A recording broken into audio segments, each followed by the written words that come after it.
Hello, everybody, and welcome to the Tardis Zone live on this Friday evening. I hope you will all enjoy your weekend, and I hope you have had a good week.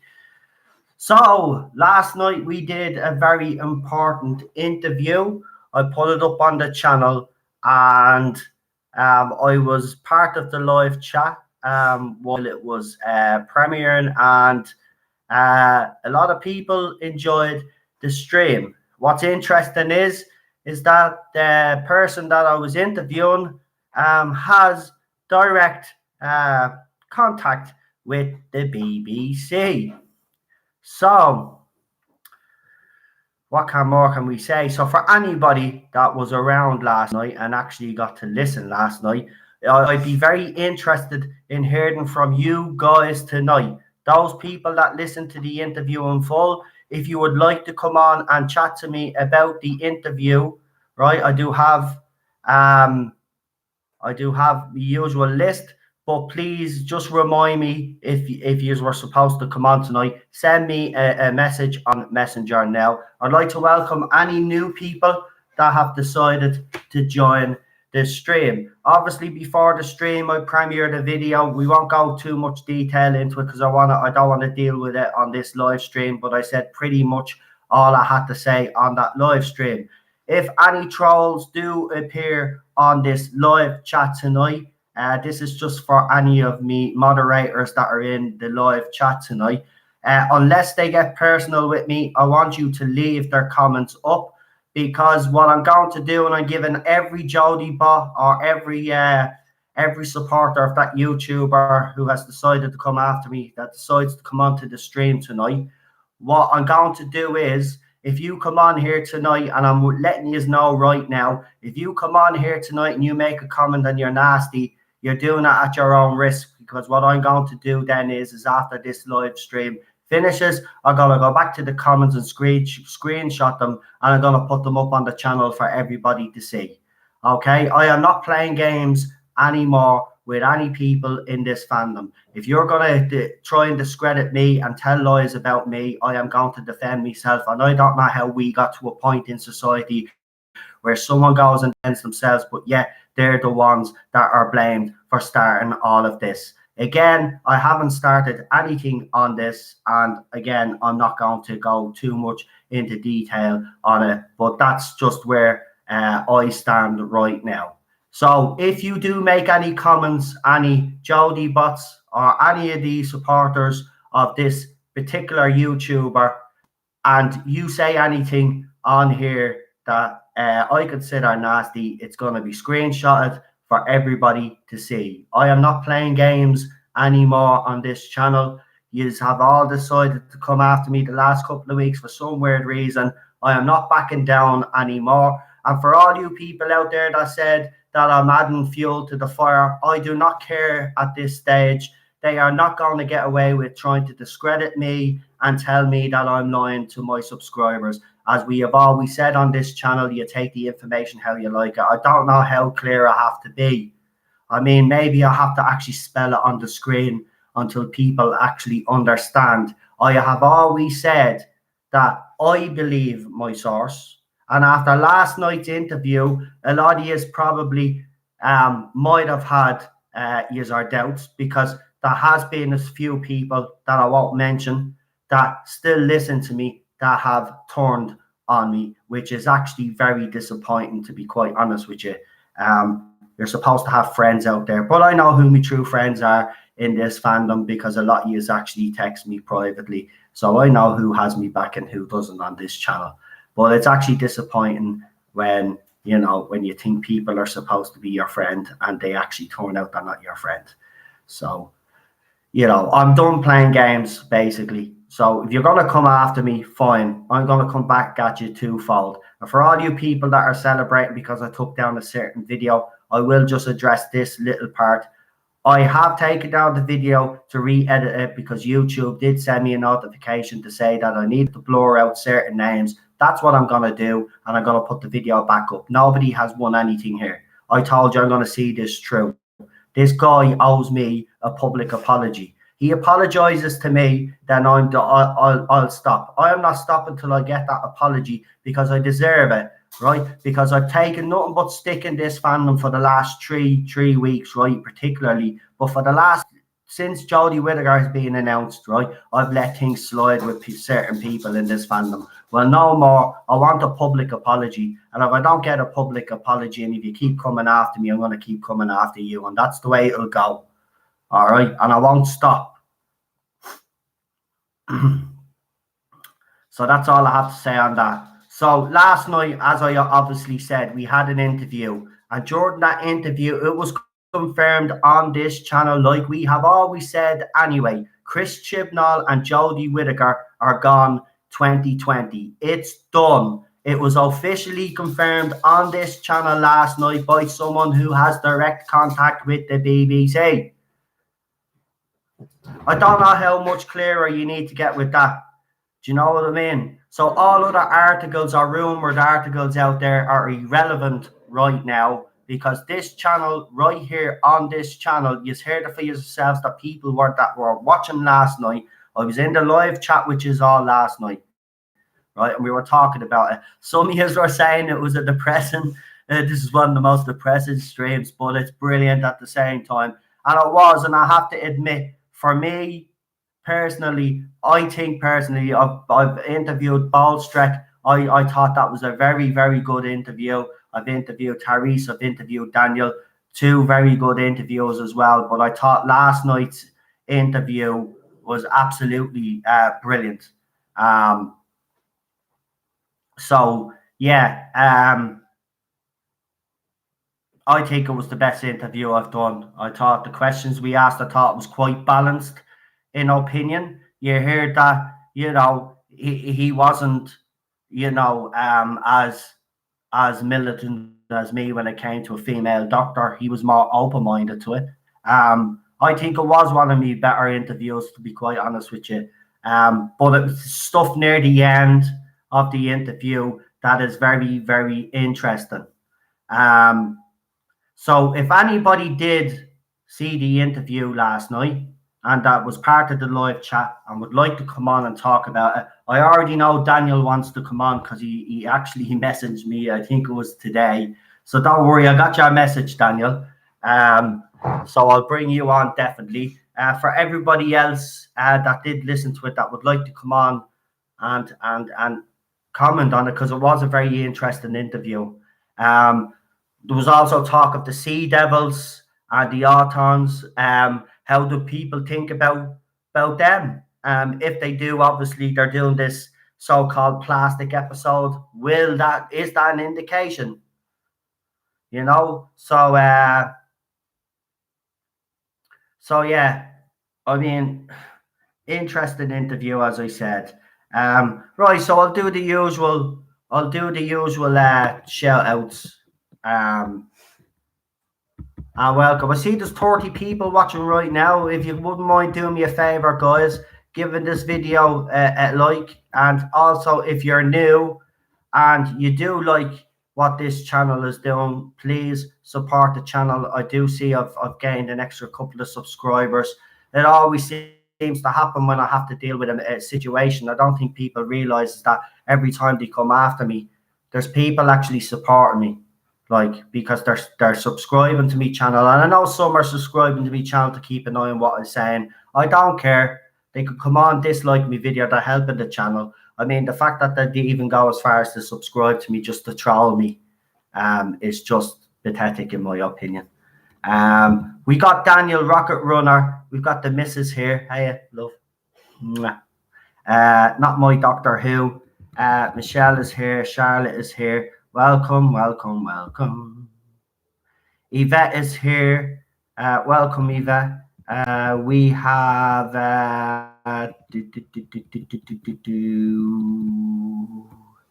we've got Renee here. Welcome, Renee. Nice to. Oh my gosh, Bailey's Irish Cream rocks. I put it in my coffee. Yum. It is actually.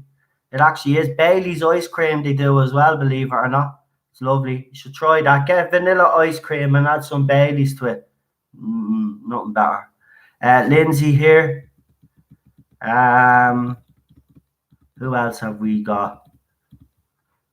We got Mrs. Not My Doctor Who. Gary is here as well. Welcome, Gary. Um, we've got Paul here as well. Welcome, Paul. And we've got Fo from the future. Welcome. Nice to have you here. I see you say it's your first live stream. Welcome. Nice of you to come along. We appreciate all the support here. Thank you. Milan is here. Oh, you've changed your name. Milan versus. Is it Milan versus now? Because that's actually quite a cool little name there. Unknown289 is here as well. Welcome. Problem Being is here. Welcome. Nice to see so many new faces and still sticking with the channel. Thank you, guys. I really appreciate it. Stephen Cassidy is here. Stephen Griffiths is here. Who else have we got? Super John is also here. Welcome to all you. Welcome, guys. Welcome to you all. Nice to have you all on board. So yeah, I mean, the thing about it is that, you know, when we obviously talked in detail. Obviously, we didn't just talk about all the things that are going to be happening in the future, but we also talked about the show. We talked about Jodie Whittaker. We talked about Chris Chibnall. I thought I asked some interesting questions actually, and I thought they were very balanced. I do get accused of I do get accused of not being balanced, and I thought I got the balance right with the interview last night, to be quite honest with you. So what's happened with last night's interview? No, last night's interview is still there. Nothing has happened to last night's interview. I did wear the earphones for last night's interview. I don't know why I actually did. Because Cheryl was just sitting there. She couldn't actually listen to the whole thing. She was only listening to one half of the conversation. Or maybe I should have done that, but it was a good. I have to say, I'm still buzzing over it. I'm still buzzing because everybody that was listening to it at first was depressed. Then people were obviously, they enjoyed the interview, but then by the end, then you could see the live chat even. People were over the moon and people were kind of all cheerful and people enjoyed it. So I'm glad everybody actually enjoyed it because, yeah, it was something that was in the pipeline for a while. So yeah, so that's that. Yeah. So let's see. I've already got some messages on Messenger. But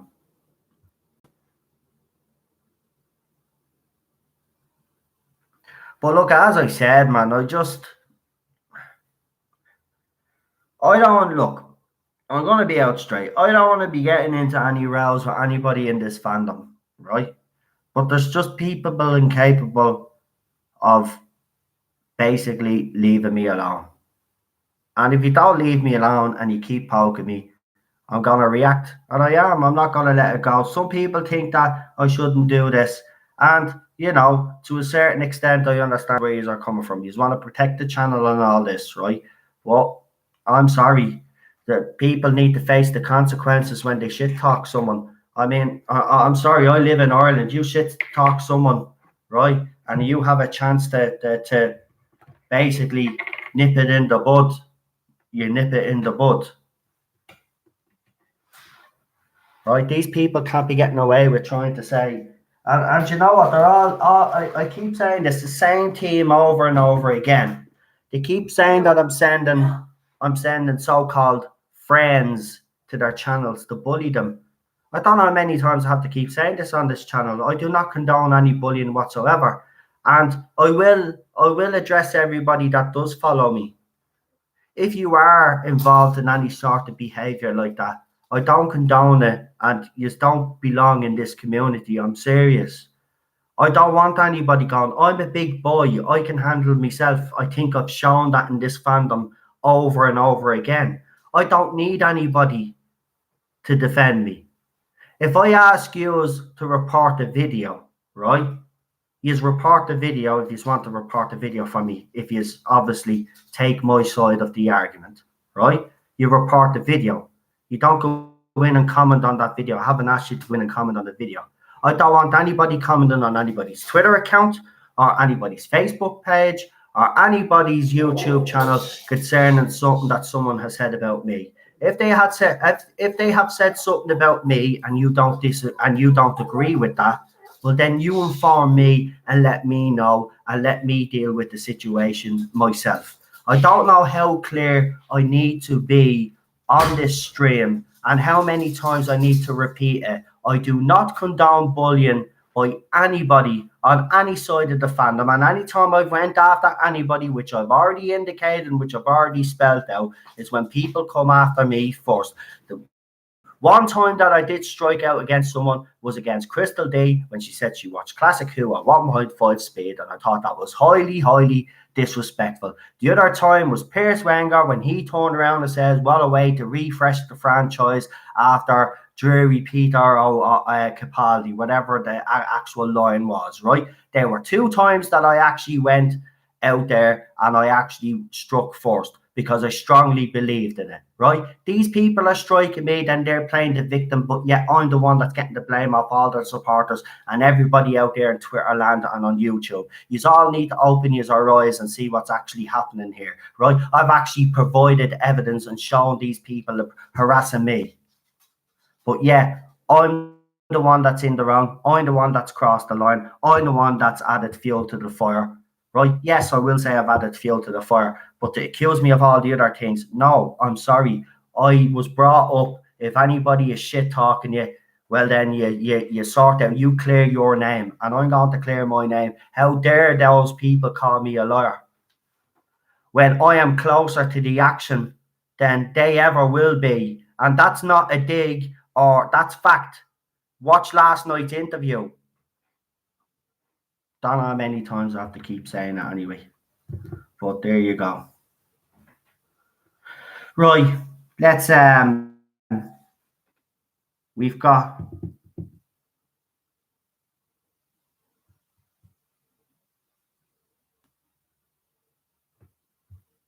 hold on. I think someone was meant to word this text a different way and it's after coming across a different way, you know. So I just have to reply back to it.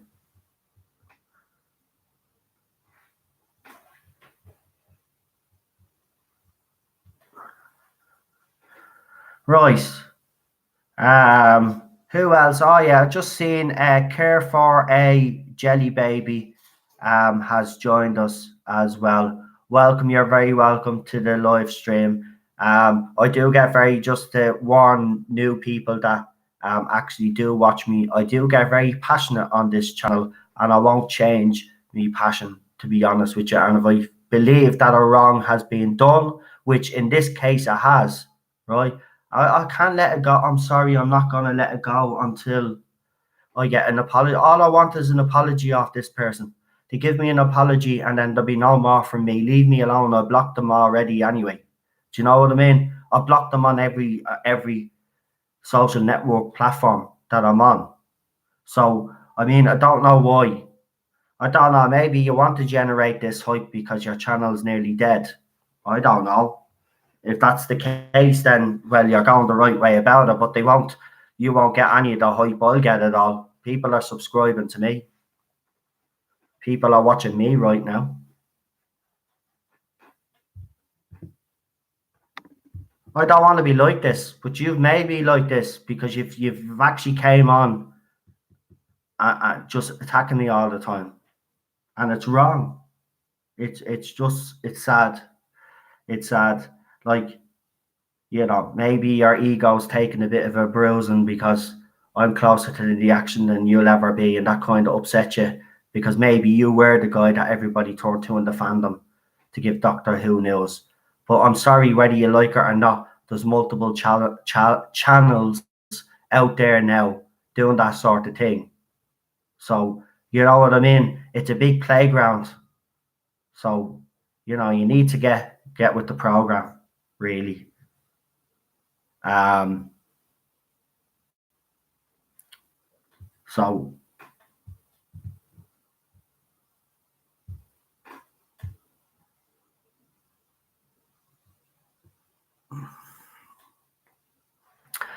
yeah, Daniel, you can come on. Don't worry about it. Um,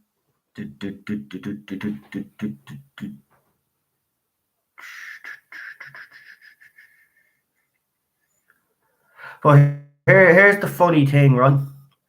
Everything that these people are accusing me of is what they're doing to me. They've just basically swapped it all around and accused me of the stuff that they're doing to me. This is what's laughable. But there's people buying their bullshit, and I just can't get my head around that. And I did say it earlier, right? I actually threw in a few film references, if you actually noticed. By the way, if anybody noticed while I was doing the video, I actually threw in a very famous film reference. I says, "Did IQs drop while I was away?" So here's a question for you, right? What movie was that quote from? Right? But it's a true question. Have IQs dropped? Because how can someone that's being targeted then suddenly be swapped around? You're the one that's the bully. I don't get that. And I'm not talking about the person that went after me, that girl. I'm talking about someone completely different now. This is someone else now. I don't care what happened 3 weeks ago. That's done as far as I'm concerned. You know what I mean? There's been nothing going on there. So that, as far as I'm concerned, that's done. Right? But this other one just keeps coming after and after and after and just doesn't know when to shut his mouth. And you're right, Stephen. It was aliens. Well done. It was when she was in the room trying to explain everything to them. And she said, "Did IQs drop while I was away?" Right. So I'm going to bring on my first caller.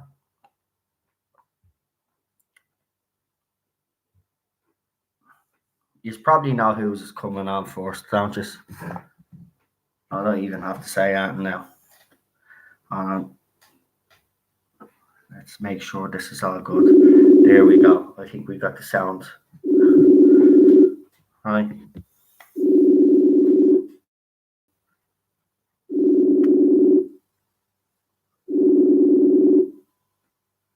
Hi, oh, how are you doing tonight? I'm not too bad, Daniel. How are you, mate? Yeah, I'm not too bad. I caught up, I caught up with the interview this morning that you did with Eddie of Scarrow, and I want to actually put forward a few points. It was actually a interview. I really enjoyed that. But basically, the points I want to make is this. Now, he's both said about the devils coming back, right? But the fact is, so I'm not really,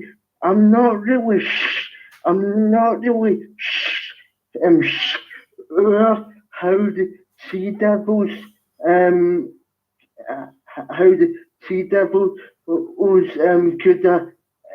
could actually be sort of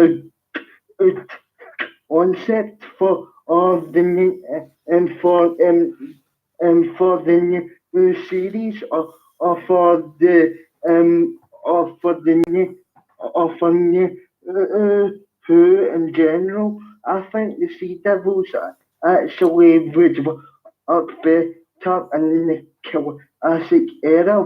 What do you think?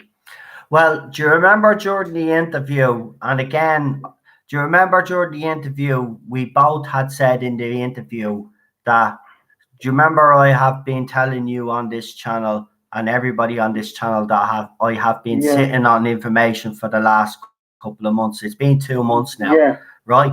Right. yeah, Well, all I'll say is if the Sea Devils are coming back, right, with the yeah, 5-story arc that we spoke about on yeah, that interview last night that they're talking about doing, it will yeah, make sense. Unfortunately I can't say anything about. See, if I told you the other piece of information that I'm withholding, then you yeah, would understand why there's a possibility of the yeah. Sea Devils coming back. But unfortunately, we've been told not to say anything. Yeah, and also, like, I find it actually interesting that Eddie has managed to interview certain, like, cast members of the show and like, actors as well as having access to all of this information. Maybe I should maybe keep an eye on his age a lot more than what I've actually been doing. Basically, I'm starting to keep an eye on it. He does it now. I have to admit, he won't put much up on Twitter. Not it's, Yeah, but he'll put little crumbs out. He always does put little crumbs out. yeah, But the interesting thing about it was though, as we gathered, he has wrote a yeah, book. Obviously, I think it was a Paul or Gary in the chat said last night he had his book. And yeah, he's interviewed past companions, obviously yeah. executive Uh, producers. Andrew Cartmel as well. Mm, I remember. As well, mm. and like he also goes into detail about how Pippin James Baker kind of stabbed Andrew Cartmel in the back a bit. No, they weren't very like they weren't like for the way to on Andrew Cartmel either. I remember him saying, Yeah, I mean it was. I have to say that it was a pleasure talking to him. I've been yeah, trying to get him on this channel for a very very long time, and the thing yeah, about it was like we spoke about last night on this channel. It was only by coincidence that we realized that we had one source in common, and then we had our own sources that were all yeah, basically saying the same thing, and then the thing about yeah, it is, and the interesting thing about it is that he explained last night yeah, that he has direct contact with Cardiff. So I yeah, mean, look, I don't know yeah, how closer to the action this chat. You know what I mean? I don't know how closer to yeah. the action. I mean, Um, at the end of uh, the day, it was uh, he said it here last uh, night. can I just actually say as well? You should be actually out of that interview because because it shows all these dates that you're actually telling the truth, and there's actually hundreds of concrete evidence to suggest that because you actually posted the video of the judgment hours before that was announced. It was either 4 or 5 o'clock, if I Mm, remember rightly. yeah. And basically, I, I I don't get how people can be that stupid, basically. But well, there you go. But you should be proud of that interview and because I thought it was a really interesting interview. Thanks, Daniel. Well, I have to say, I really enjoyed interviewing him, and we had a few technical difficulties off air before we Yeah, came on. I couldn't get me camera working around. I tell you, I was so stressed, right? And yeah, here's the thing: even last night, right? When I do yeah, a live stream, as I tell you all, I used to yeah, get nervous. I say the first couple of weeks I was nervous, but then after that I was fine. But during this interview, I was nervous. I was actually a nervous wreck for the first time in a while. I was sweaty hands, the whole lot. Um, but it was. I am proud of that, and I stand and everything that was said in that. You know, yeah. I stand by And it. and can I just say as well, I think that you've actually um um improved a lot when it comes to the streams I and know. your details, because I've noticed that, like in yourself, that you become more confident and stuff like that, and your videos are getting better and better, so you should be proud of yourself. Listen, I wouldn't be doing this if it wasn't for all of you guys. Anyway, Yeah, I did feel compelled to do something after Series 11. But again, even when I put up definitive proof, I put up an article there, and then yeah, I zoomed in. If you have seen it, I've zoomed in. Apparently, there's these people working on this special, and then at the end of it, then it says something about contracts are up and in October, and then I was called a lawyer, and it was in black and yeah, bloody white. I mean, oh, I don't know. I don't and get it with this fandom. yeah, and can I say something as well? I totally agree with the both for you about this era being a disaster, not just in terms of the TV ratings, but also as well in terms of the action figures, not no, it's when either. This era hasn't really hasn't really been all that profitable for the BBC. And if the BBC had any common sense, they would have got rid of Chibnall and constipated scrunch face long ago. Here's the thing, though. What the most interesting part of that interview for me wasn't the fact that he basically 100% confirmed that they are gone after 2020. You'll actually Yeah, see he says it right at the end. No, they're definitely gone, right? But the most yeah, interesting thing for me was that anytime they used it for a cover of a magazine, right, or anything, the sales would yeah. be down. Now, we also spoke about this on the channel with who was it? Who did we speak with it? I want to get was it Paul, Gary Paul Paul Yeah, Gary? it was, yeah, it was all I thought It that was was a Paul. cute, Yeah, and I still have yeah, to do that. He sent me an email of all the stuff. So I have to go yeah, through that myself. But it was confirmed on this channel that anytime Jodie Whittaker's and, face is on it, it's just not selling. It's just not yeah, selling. And that's not, you see proof of it every day with people putting videos up and photographs of all this merchandise and stuff and not yeah, selling. and you've got all these defenders saying, "Oh, by the way, she'll be staying for a 5 years, I sequel." know, I know. Now, if that was true, both the Gates and Chibnall and Jodie Whittaker would have actually turned up at the two Comic Cons and not made those pathetic excuses.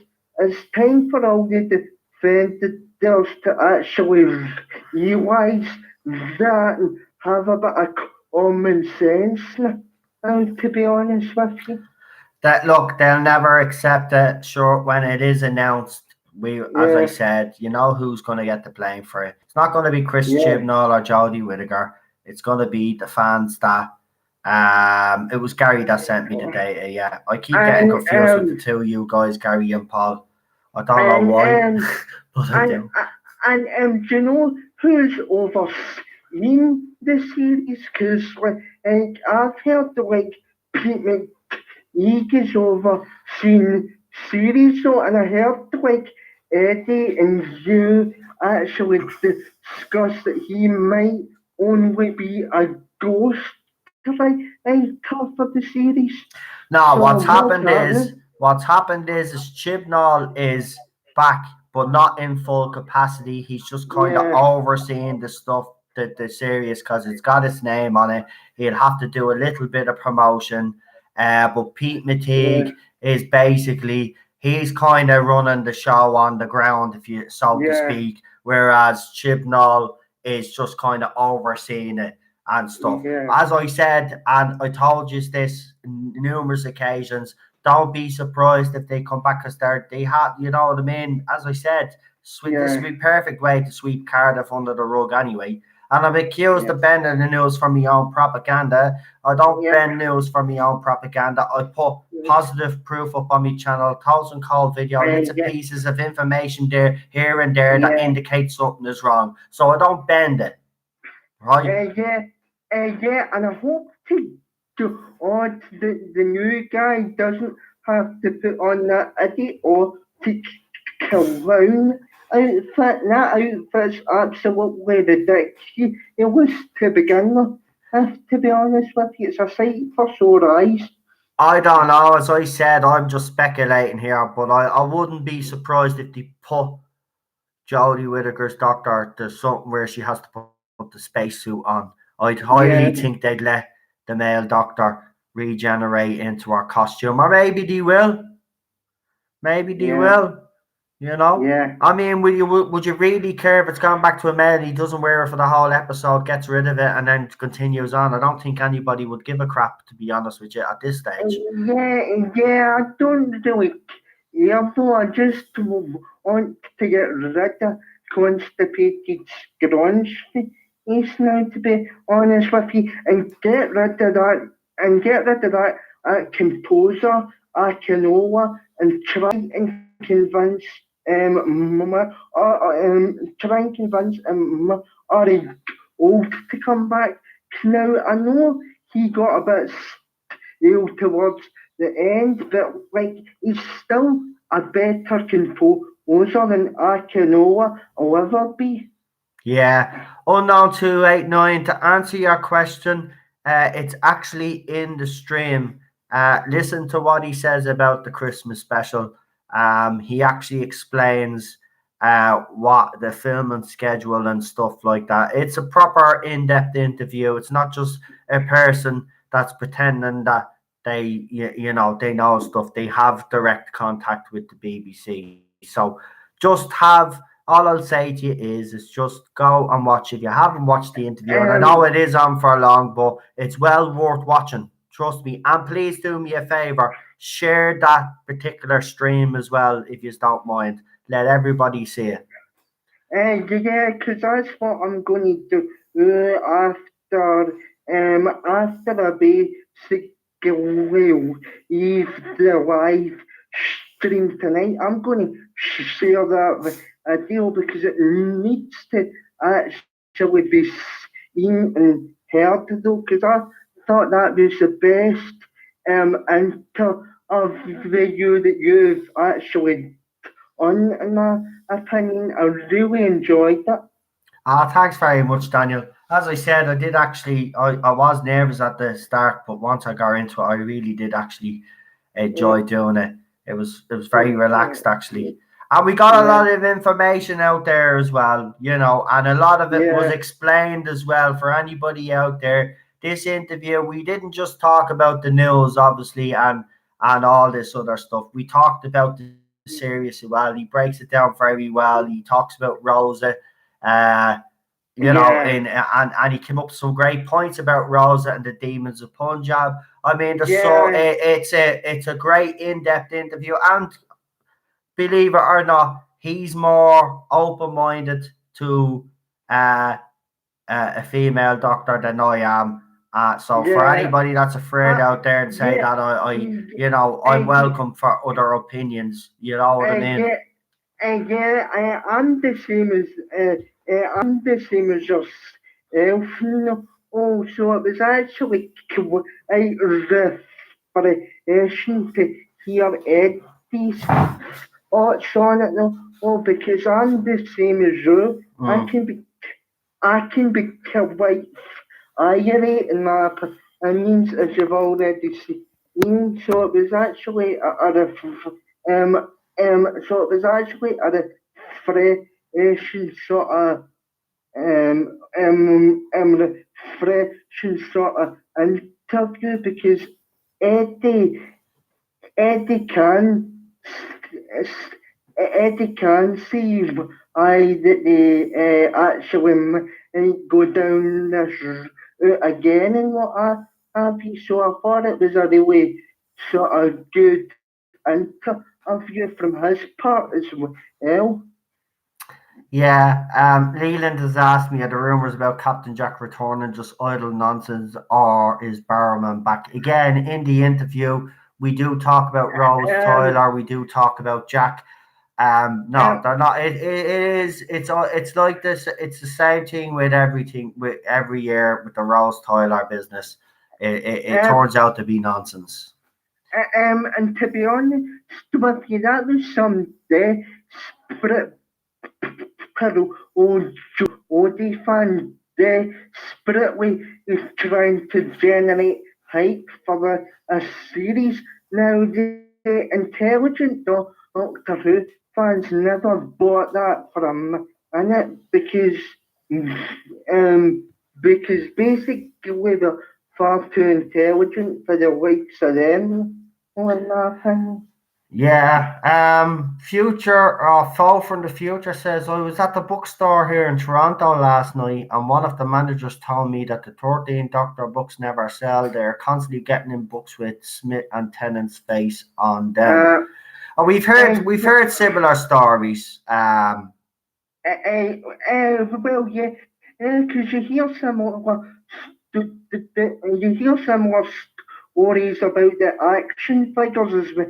Because you've posted a couple of videos where you see the action figures all piled together on the shelf. Nobody's touched them, and I'm sorry for cutting you off. No. Oh, I need to stop doing that. Yeah. Here, come here. That's what I do that to people sometimes. It's only when I watch back and I say, "Oh Jesus, was I really interrupting that much?" And Sharon goes, "Yeah." I'm like, "All right, yeah." So it's all good, Daniel. It's all good. So yeah, I mean, some interesting points there, Daniel. I mean, again, you know, as I said, I've people have told me, some people have said they've listened to the interview a couple of times. But what I will say to anybody there is, if you haven't listened to it, it is worth a listen. Not because I'm trying to you know, spin anything or anything like that. It is an actual genuinely good interview. I actually am proud of it. So please give it a watch, because it's someone that I've wanted to get on the channel in a while, because this person could actually basically back up everything that I've been saying. And as you heard it, is ourselves from the horse's mouth last night. And if you haven't watched the interview, I'll just watch the interview, please. And give the stream a like. Listen, I'll let you go and get on your next call. But again, thanks for letting me come on and say my piece. I really enjoyed the interview, and I'll continue to follow the channel, whatever happens if you're source, because I've always said I'm here to support the channel. I ain't going anywhere. Thank you very much. I really appreciate that, Daniel. And I know you've told me, and I believe you. And thank you. You are one of those people that I know I can depend on. So thank you very much. Thanks for coming on again. And I will see you again on Sunday, my friend. Yeah, see you again on Sunday, mate. Right, go on. See you later, mate. See you later. And that was Daniel, everybody. Another great call from Daniel. again, interesting to see how people are reacting to this interview last night. Um, obviously, some will still question um things in the interview, but you know what? I don't really care. At the end of the day, it was an interview I've always wanted to do, and I really enjoyed doing it. And I have asked him not to leave it too long, so hopefully we can get him again on the channel. And I've said to him the next time he comes on, he could tell us his history with Doctor Who and stuff like that. So I'll be interested to hear how he got into Doctor Who and other stuff. He could talk about his book in a bit more detail and stuff like that. So I'm hoping to get him back on again sometime. And hopefully Ball Streck and a couple of other YouTubers, if they're willing to come on. Right now, they probably don't want to touch me channel. I'm only messing. Of course they do. They all love me. I'm only messing. So yeah, what was I gonna do? Oh yeah, so I have to bring on my next caller. Right. What? Sorry. Yeah. He's there. Yeah, don't worry. He's there. I have a list. I have a visual list. By the way, if you're liking what's being said in the live stream tonight, and if you enjoyed Daniel's first call, please give this live stream a like. I can't see how many dislikes I have, but I assume. Don't tell me. I assume I probably have. I'm starting to get 4, but I'll go 2 so far. I probably have about 6. It's funny. It's funny. I remember I got, what was it, 42 dislikes on one stream, and then when the stream was put up, it turned out it was by fake accounts. After fake accounts, it was funny. There is 4 that I can see. There you go. It's the 4. It already stays at 4 now.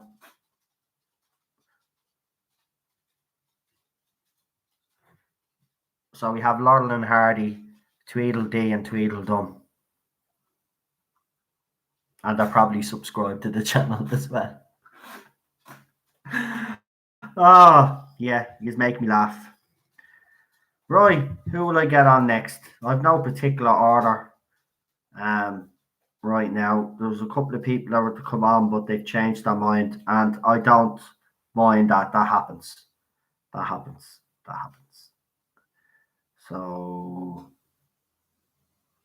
we'll bring on the. We'll bring on. Yeah. Right, so let me see, just read a couple of these are chats out. But things can only get better. Oh, everybody wants to see Ted. Well, things are going to get better now. Ladies and gentlemen, I'd like to introduce you to any new people that are following me. This is our dog, Ted. Say hello, Ted, to everybody. Say hello. So this is Ted. And Ted has become a little YouTube star in his own little right. Haven't you, little fella? He has his own little YouTube channel. Irish Terrier Tales. Yeah, I didn't even have to ask Cheryl this time.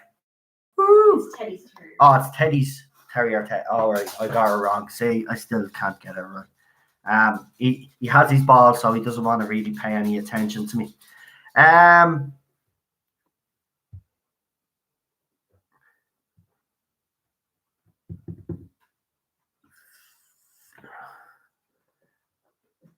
Paul, please check your messenger, please.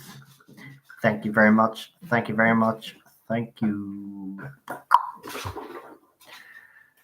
Yeah, so give this stream a like. And we'll talk more about this interview. Is he there? Oh, we might have a problem. Houston, they're dropping like flies.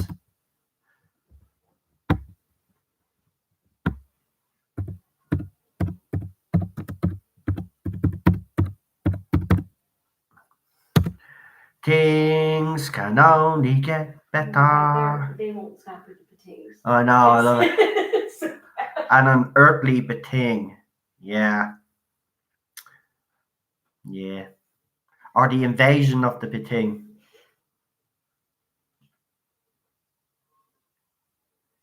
Or the fires of the beting.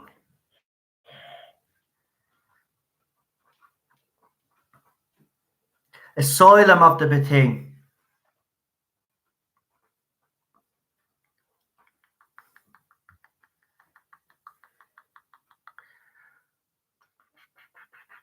Right, well, this is not looking good. This is not looking good at all tonight. I don't know, Friday nights, maybe people still think I'm doing the horror stream, but that's why I put up a little video last night to let people know. We still have 36 people watching.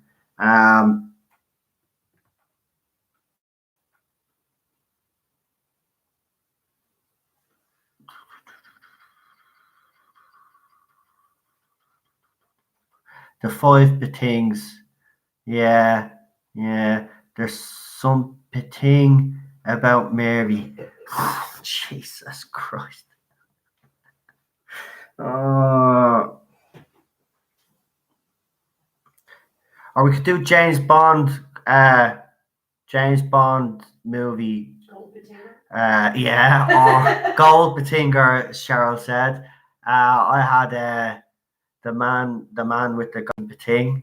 A view to a beting. You have to write it with an A word though. No, you don't. You don't. I'd like to teach the world to beting.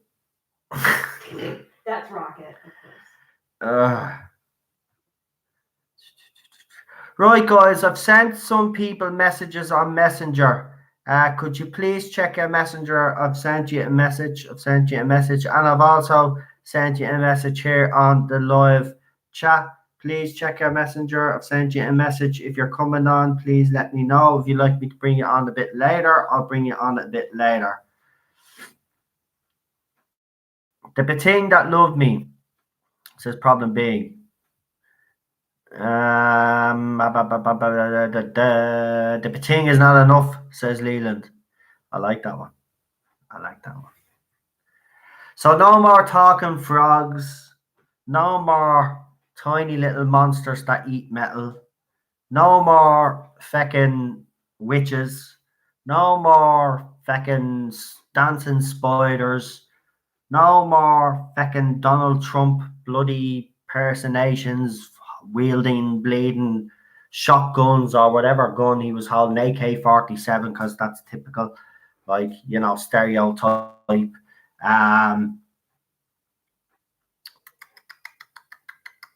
Yeah, it's getting ridiculous. Rosa Kreb, surely the scariest Bond villain ever. Beting Royale. The Beting, the Witch in the Wardrobe, says Daniel. I like that one. Live and let Beting. Live and let. No, oh no, you can't do it. It doesn't work. Live and let die. No, it doesn't work as a Beting.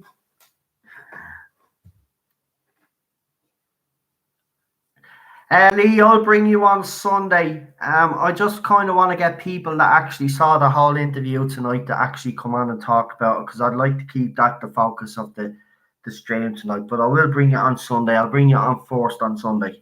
You'll be very first caller on Sunday.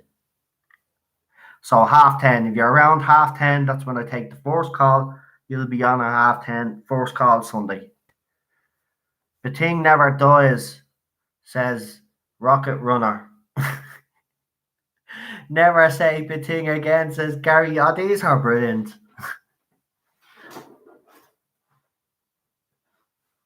Right, here's one for you. Right, forget about the Beting. Right.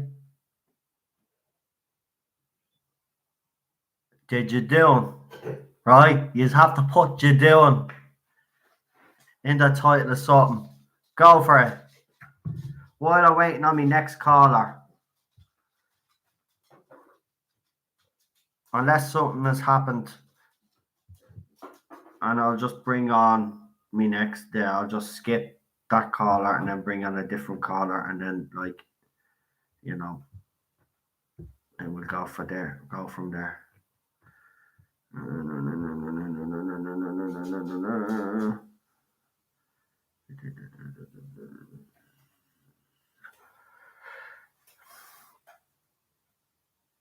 That thing you doing, blue you doing, says Cheryl as well. Nice one. Nightmare on Jadoon Street, says Yvette. Nice one. The Tardis Bating official YouTube channel. How dare you? How dare you? The Jadoon League. I like that one. Age of the Jadoon.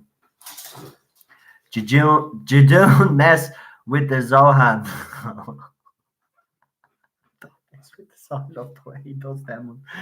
Carry on, Jadoon. Jadoon of the Cybermen. Oh, these are so fucking funny. Right, I don't know what's going on with my next caller.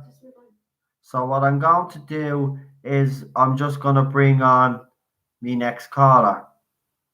That didn't make any sense because my next caller isn't my next caller. I'm bringing on the caller after the next caller, but because the next caller didn't come on, I have to bring on this caller. And then the next caller will probably become the caller after this caller. Woo! Star Wars, The Return of the Jadoon. And check your bloody messenger. No, sorry, I need to check my messenger. I messed up there. I've checked it. I put my hands up and apologize. See, I can apologize when I'm wrong. Jadoon Dredd. Welcome to the 90s, Judge Dredd. Yeah, I did watch the later version, the newer one. I actually really did like that movie. I do. People will criticize me. I do like the Sylvester Stallone movie.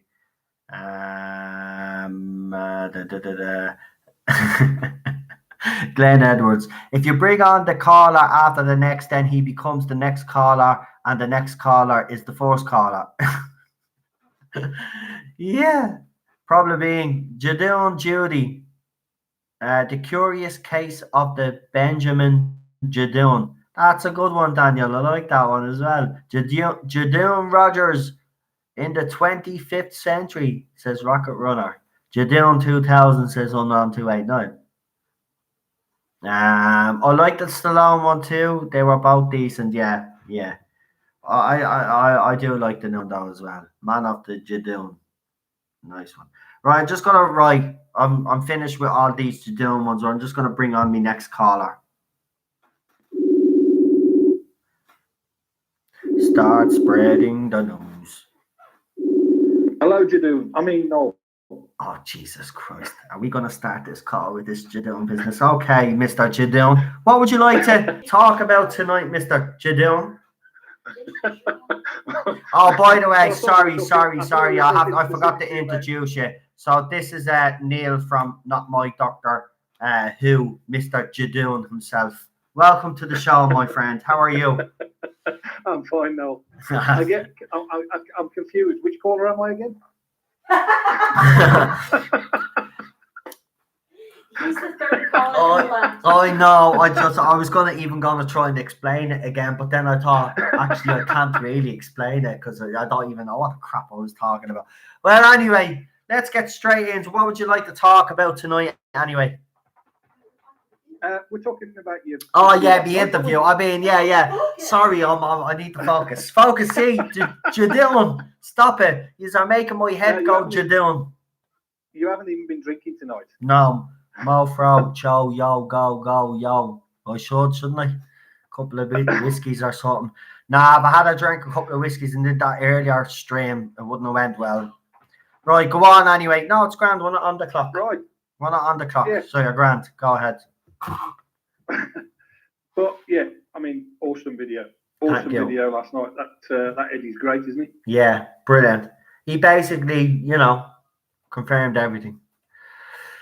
He did. I'd never. Again, like I've told you before, I only ever really watch your streams, so yeah, I'd never heard of him. Yeah. But that doesn't mean anything if I've never heard of them. So, but. I like what you did there. Don't be bold. Go on. But he seems very knowledgeable Yeah. knowledgeable bloke. Yeah. Clearly got his finger on the pulse, so to speak. Mm-hmm. So yeah, some of his ideas sound better than Chris Chibnall's writing. Yeah. Yeah. It was that.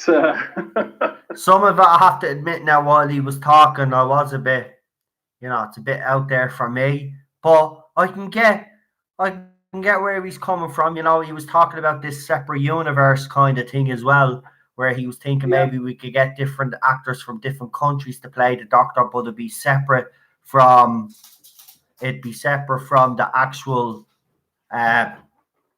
original show, original franchise. And I was thinking, to be fair, and while he was saying it last night, I have to admit, I was like, oh no. But then when I was thinking more and more and more about it, I was saying, well, if it was something that BBC America probably picked up and they did their version, but then what would happen then if their version, if they were to pick it up and use this idea, was better than the British version? Then I don't think BBC could allow that, to be quite honest with you. So that's why I don't think, I personally don't see a separate universe happening. I mean, as it's not sort of the original Doctor Who or the follow-on to the original Doctor Who, I don't suppose it'd matter if it was better. But I'd give anything for decent Doctor Who in some shape or form at the minute. So, yeah, true. I mean, look at the Mission to the Unknown, all the love that's got. We even spoke about that last night as well. I mean, and he even described it himself. Fans have been crying out for properly written Doctor Who. And even though the Doctor wasn't in it, for the fact that this actually created so much hype, goes to show you that this fandom may have been dead for a while, but it's alive and kicking when it comes to class. See, the true fans come out. The true fans show themselves when something like this happens. And you're seeing it. It was absolutely brilliant. Absolutely brilliant the way the fandom reacted to this. Do you know what? For once, I actually felt proud to be part of this fandom, because there was one or two in it. Oh, well, with the budget that you have now and all this, but you obviously missed the point, you clowns. You know what I mean? If you didn't get the point of what it was supposed to be, well then, it was supposed to be remade exactly the way it was supposed to be done. I was going to say, we're not looking for great special effects or anything like that. It's a well-written story and one that's been missing in live action since 1965, 6 or whatever it was. I didn't know it was earlier than that, wasn't it? Yeah, 62. Wasn't it 63? No, 64. No, it wasn't the first year, but I couldn't remember I can't remember now without checking whether it was the second year or not. Was it 63? It was either 63 or 64. Pretty sure. Yeah, but I mean, it's been missing for that length of time. And I'd watched the reconstruction with the studio audio and the pictures that they do and all that sort of stuff. And it was pretty obvious it was never going to be one that got an animated remake. But I don't, and to be honest, with some of the animation I've seen, they've done, awful. I mean, the Power of the Daleks one is the most. It's awful. It's awful. Oh my God. He's nearly at the biting Cheryl's hand off because she's at the touch it. You can't touch his bear. He can't get it. It's a hippo. I know, but he's hippo, you can't duck. He wants to do. Go on, Neil. You've muzzled him. Now you're supposed to muzzle the dog, not no.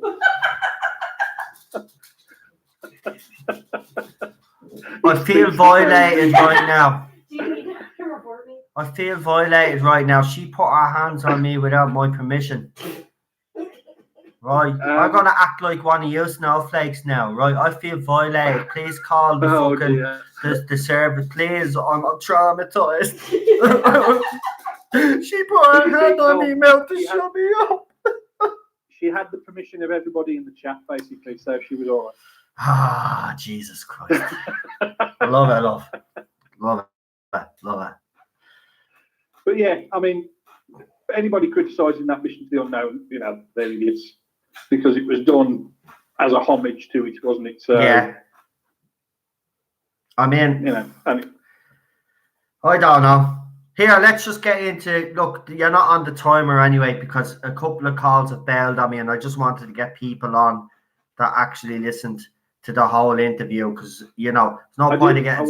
So you watched the whole lot. So we'll keep you on until obviously if my next guest comes back, and if my next guest comes back, then obviously I'll bring them on then after you. But we'll leave you on for a little bit longer. So I know I'm interrupting you right now, but don't worry, the time will be made up. You're not on the timer. The timer is officially off. You'll just kick me off when you've got somebody better to come on. I know, well, that's the way but that's the way it goes, mate. That's just life. That's just life, man. Get over it. It's a good job I'm not easily offended, isn't it? I know. See, people won't know. Me and Neil, before you saw some people that are watching us that aren't in the chat get offended or think that I'm being nasty. Me and Neil actually talk off camera all the time. So, like, for anybody out there that thinks it's banter, yeah. If you even know what that word means, if you don't check it, there's a dictionary out there. Go and actually pick it up and actually, start actually learning the meaning of these words that you actually throw out because you don't know what you're talking about. Now, pro Jodies won't know what it means anyway. Exactly. They don't right. understand banter. I've interrupted you enough now, right? But I'll just ask a question. So you've watched the interview tonight. So what I'll basically ask you, and then I'm just going to sit back and let you talk for about a half an hour or whatever it is. My other guest has said, have you still got time for me? I do. I will get you on after this call, but I'll get an extended call from both of you, right? Because now everybody else is either sick or there's something else going on, which is fine. I understand that does happen, right? But here's the thing. So you've watched the whole thing, the whole stream. What I basically want from you is to tell me what your highlights were, what you thought was interesting, discuss it in a bit more detail, and basically, well, you've watched this, so I haven't really put you on the spot now, mate. If you've listened to it now, if you haven't listened to it, don't be telling Porky Pies. Oh, I've listened to it. You have to listen. I sat here for 2 hours. By the way, he does listen to it. He sent me a screenshot.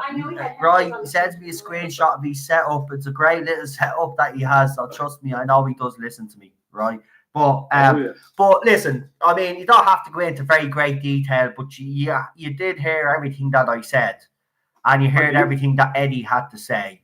So I'll just tell me what interests you in the interview and what you found fascinating and stuff and whatever. Then add your own opinion. Well, I mean, as you said earlier on, he's clearly not against a female doctor, which is quite refreshing to hear somebody who can have a good debate and have a good conversation who is a fan of a female doctor. Mm-hmm. But unless I'm mistaken, he's not a fan of Jodie so much. No. Not a fan of Jodie under the current situation anyway, under the current regime. So I think it's clear that he probably thinks that Jodie could have done better, maybe with better writing, and definitely that a female doctor could have worked better with somebody else. Mm-hmm. I liked at the end. Now I'm struggling on detail here, but right at the end he came with his version of how he thought it should have worked. Now I'm struggling on detail. You are going to have to help me out on this one. Right, I'm going to have to help myself out on this one. So hold on. You put me on the spot. Yeah, but hold on. You're supposed to know this. I'm supposed to be the interviewer. You're making me look bad now. But I'm trying, but when you put somebody on the spot, their brain just to sleep. Oh, did you hear him? Blaming me. Right, hold on. He did say something. Do you know what I'll do, actually? Because I won't be copyright because it's my own video. what I'll do is you can still hang on. What I'll do is I'll play the last couple of minutes of this stream for everybody that didn't hear it, because the end of it is actually the most I'm not going to say it's the most interesting. It's not. The whole interview is interesting, but for people that are more interested in, I mean, obviously there were the bits where he was talking about the thing that you can't talk about. Yeah, which I'm still annoys the hell out of me, because I want to know what that is. But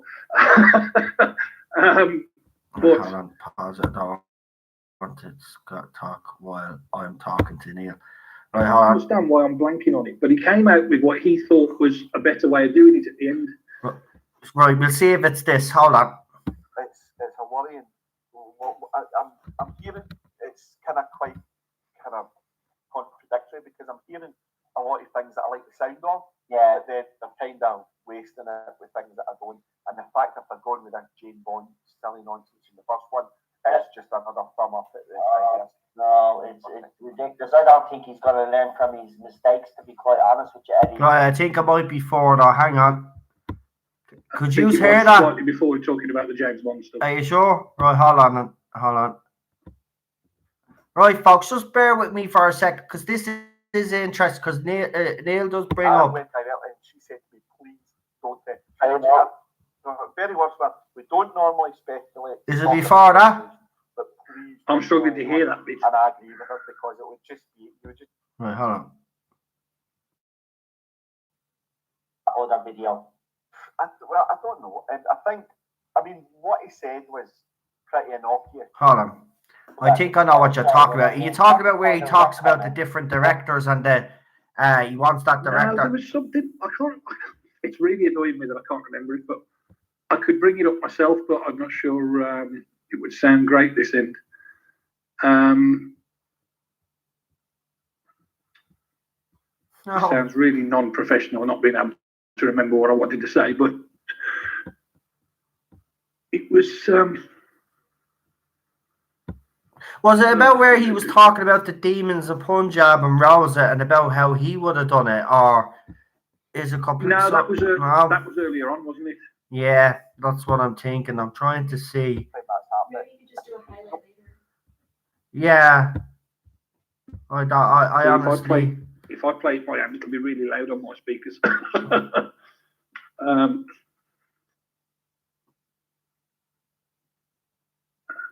Well, anyway, look. It doesn't matter. Look, you probably pop into your head. It'll pop into your head when you're talking about something. As soon as I come off the phone, I'll find that bit and I'll remind myself. Right, and then you can. Because it was definitely something I thought at the time. Oh, that was good. But it's one of those when I think I know what you're talking about. Where he talked about where a certain episode could have been done of a whole serious arc, the Ghost Monument, was it? Was that the one where he spoke about? There was the bit where he was talking about it made no sense for the TARDIS to. Oh, that was it. Yeah, see, told you.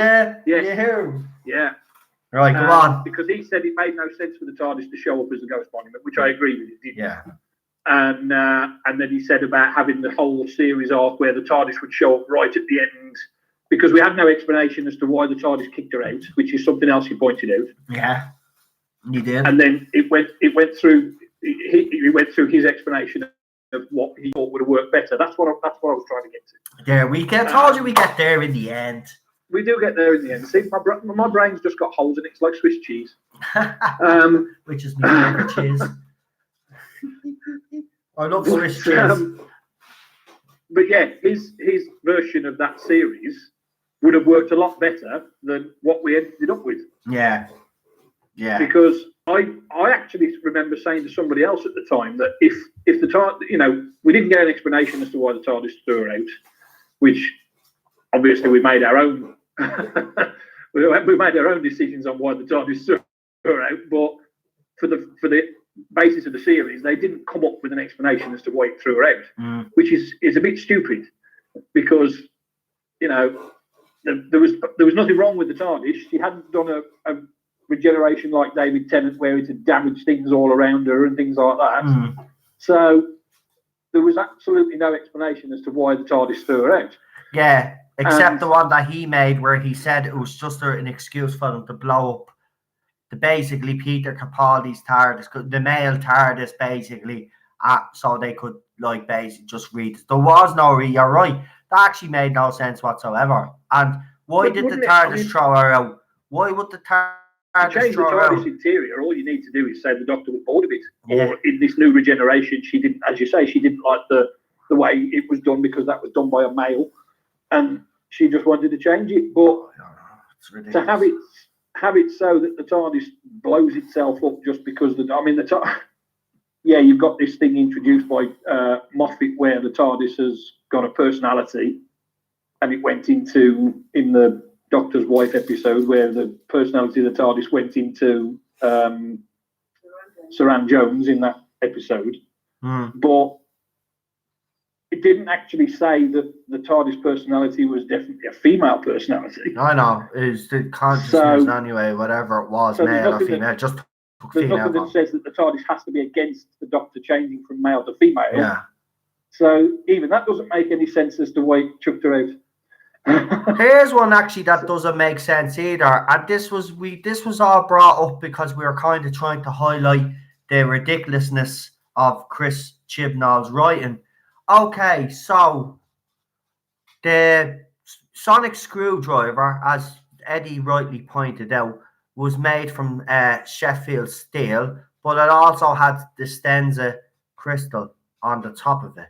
So so he was talking about the TARDIS interior, and the point that he made that doesn't make sense whatsoever. Well, then why does the big columns in the TARDIS console room look like Stenza technology? They look like the Stenza crystal. How could there be Stenza technology in the TARDIS when Jodie Whittaker herself made her own screwdriver? The TARDIS didn't make her screwdriver. Remember, folks, she made the screwdriver herself. So again, that was another thing that didn't make sense. Because Eddie pointed out the same thing that we've talked about before, didn't he? About why did somebody think it was a good idea to make that sonic screwdriver look like it did? Yeah, I still can't get over that. And by the way, even though Eddie doesn't like Jodie Whittaker as the Doctor, he does get these figures. He does get these screwdrivers. He got the screwdriver to complete the collection. You know, people will buy, but he does. Somebody's given him the one figure. They've given him one of the dolls. Yeah, and he takes them because he has a collection. But he explained it last night. The people that buy all these action figures and buy all these dolls, as he explained himself, are men unlike himself that are collectors that buy this stuff, right? There is nothing in the this is what we're talking about. None of the new merchandise really reflects that. You've got the screwdriver, yes. You've got the dolls, yes. But what else is there for these collectors? And this is what we were trying to point out as well. Everything across the board is wrong with this era. And it struck me by listening to Eddie. And I was even struck because even though like we're working off basically our sources basically know each other, and that's how it was actually by luck that I basically got to know that Eddie basically knew people that I knew, and then what made it even better for me was the fact that I knew that Eddie had direct contact with the BBC, and that made me so happy when I found that out. That's why I've been trying to get Eddie on my channel for a long time, and everything just something would pop up every time. We'd either have technical difficulties or the last time for him, though, I felt bad for him. The last time he was supposed to come on, his sister and his brother-in-law took ill on the same bleeding night. I was like, oh, Jesus Christ, I hope they're all right, man. It just, you know. And then I finally had, and then even last night we had our technical difficulties, and I thought, oh, no, not again. But then last night we finally got it done. And you know what? I'm glad he came on because it just, listening to him, because him talking to people that are in the firing line as such, and to hear the things that are going on with this era. Look, he explained last night, Chris Chibnall walked away last year. Like, he walked after Series 11 and he was persuaded him to come back. Yes, when he came out with the bit about persuading him to come back, yes, I can't believe that they did that. but clearly they did. But why would you want to come back? I mean, I think he actually touched on a little bit last night about they didn't expect or they thought Chris Chibnall didn't expect the BBC to actually accept his demands. Yeah, I know. The fact that oh my God, that wrecked my head last night as well, because even though I'd seen articles on this, right, it was actually confirmed last night. Imagine the BBC throwing that out there, thinking he's not going to do it, and he calls their bluff. Oh, what did you do, you idiots? Yeah. Because they had to offer him the job. I just can't see what they saw in Chris Chibnall that meant they actually really wanted him there, unless it was just purely because of how well Broadchurch had done. I think it was. And they're that fickle that they think because he did that well with Broadchurch, he's got to do well with Doctor Who because he's a fan of Doctor Who as well and all this sort of stuff. So we've got to have him. Yeah. But why did nobody look at the previous stuff that he'd written for Doctor Who, which is more than likely, well, I think, the worst stuff, the worst episodes anyway, yeah, what he'd done before. Most of what he came, I mean, well, not all, but a couple of the things he came up with for Torchwood, not great. Yeah. I mean, the Cyberwoman one is terrible. I know. So I just don't understand why they thought he was the best man for the job. I really don't. Yeah. I mean, I just can't get my head around it. And yeah, Stephen, he did actually, he walked Jordan the end of Series 11. He'd had enough of the demands. He'd made all these promises and he hasn't been able to keep them. Apparently, he told all the merch producers and all that he'd produce a Doctor Who episode, Doctor Who series for the next 5 years. BBC America as well and all that. And there was so he was supposed to produce a series every year for the next 5 years. Yeah. He has broken that promise, right? He was going to walk last year. He was persuaded to stay because he wanted to do things that BBC didn't want him to do. What was interesting about this last night is I asked Eddie the most important question. Was this the BBC's doing wanting a female doctor, or was it Chris Chibnall? And it was a resounding Chris Chibnall. It was Chris Chibnall that pushed this. The BBC didn't even, I don't know what BBC were playing at. The natural successor, according to Eddie, should have been Mark Gatiss. Because obviously he was his unofficial number 2, Stephen Moffat's unofficial number 2 on the series. I've always thought Mark Gatiss should have get a shot at showrunner. Same here. I mean, the only problem is he sort of stands up for the idea of a female doctor now, but whether he's just doing that to just keep in favour or not, I don't know. But the trouble is a lot of them do that, don't they? It's all about keeping the paychecks coming in. Well, as I have to say, Eddie kind of put it in perspective for me last night. Whether we like it or not, in this show, in this iteration of the show, this era of the show, or, this new Who era, I should say, canonly, a doctor can gender swap. Now, we don't agree with that. I certainly don't agree with that. But unfortunately, and I've said this several occasions, you will never be able to decanonize Jodie Whittaker's era. It's part of the history of this show. As Eddie has said, she will always be known as Unlucky 13. I remember when he said that in the video last night, and I thought to myself, that's all well and good. That's fine. She's always gonna be in the run of doctors now. But as far as my collections go, there'll be a gap. Yeah, I mean that's fair enough, and that'll be for a lot of people too, including myself. Yeah. I mean, I will never acknowledge this iteration of the Doctor, and I have to be very careful what I say because I'll be accused of picking on a woman again. So I'll just say this iteration of the Doctor won't be part of canon as far as I'm concerned. But I mean. Yeah, but as far as. But again, he did say just because they've done it now doesn't mean that the Doctor will ever be female again. they might never do it again. Just because it's there now doesn't mean that they have to actually do it again. They have tried it and it has failed. Doesn't necessarily mean that they'll ever do it again. He actually did say, Eddie did actually say that it'd be up to the individual showrunner now, kind of thing. If they were strongly against it, obviously they'd stick it with a male doctor. If there's other progressive writers out there, they might think, oh no, it's time for a female doctor again. So, unfortunately, it's going to happen again. I mean, but I just hope that if it does happen again, because there's nothing we could do about it. We can scream at our TVs all we bloody want, right?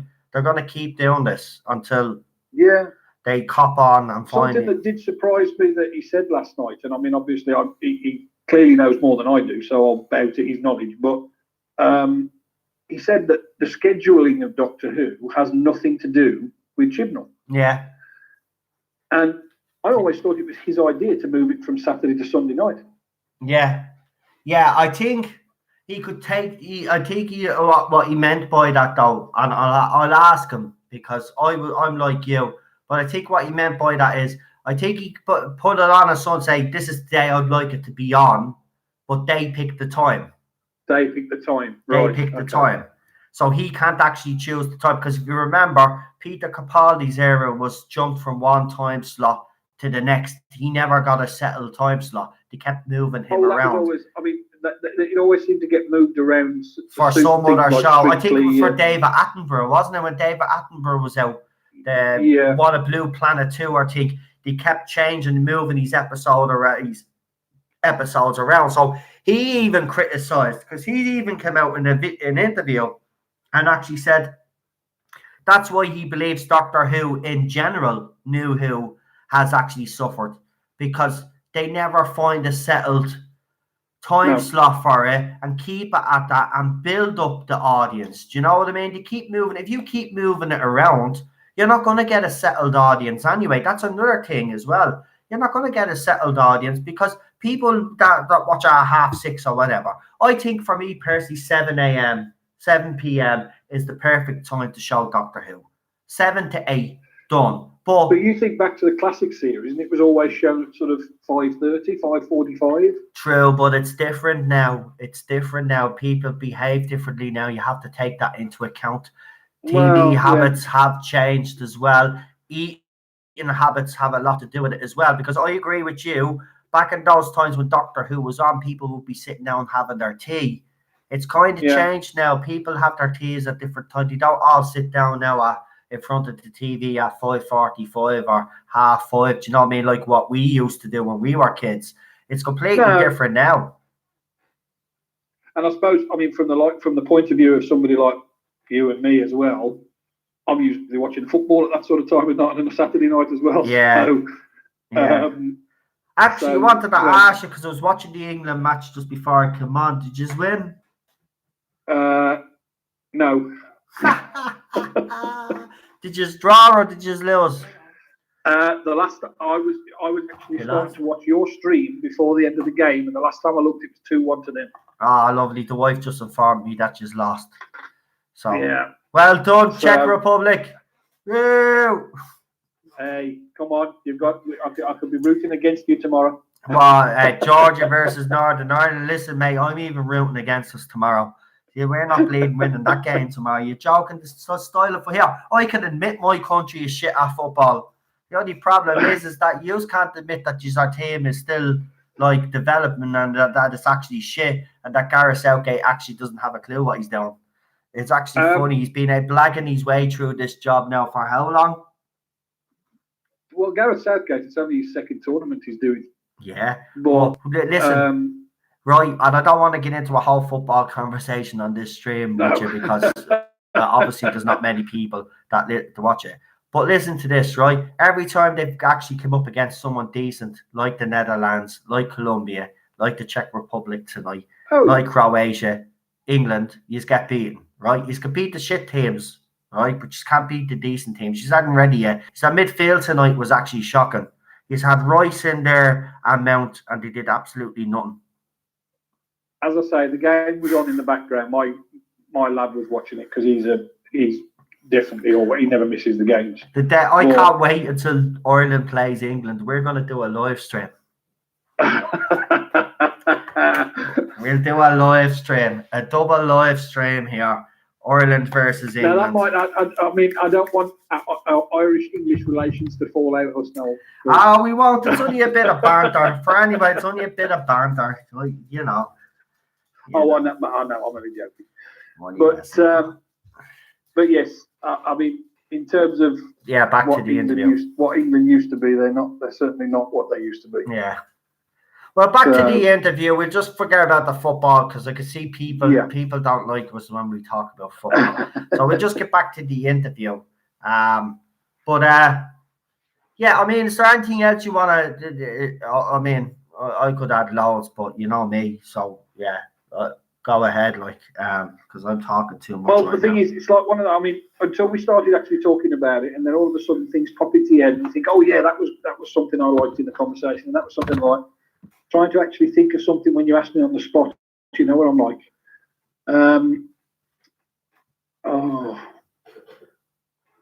Yeah. What was he? There was something else that I thought of that I was going to ask you, and I can't remember what it was.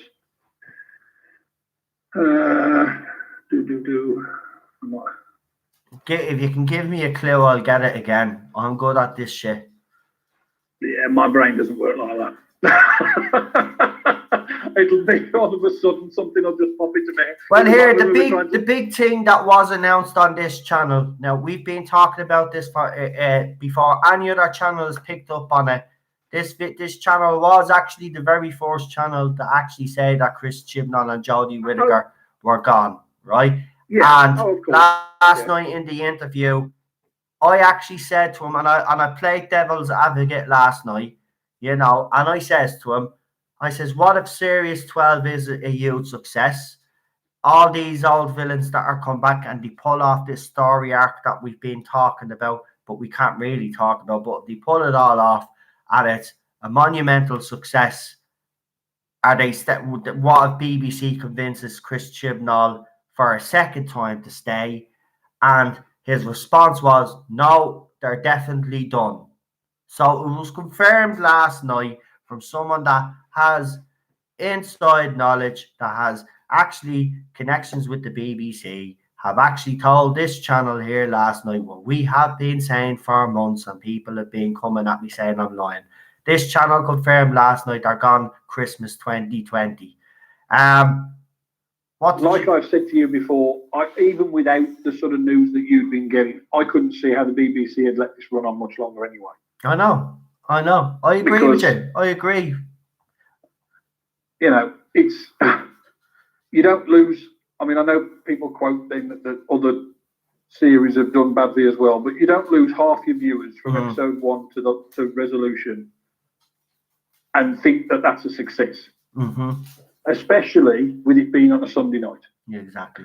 Because moving it to a Sunday night should have been foolproof. It should have been the way to keep its ratings up, because there's less competition on the other channels.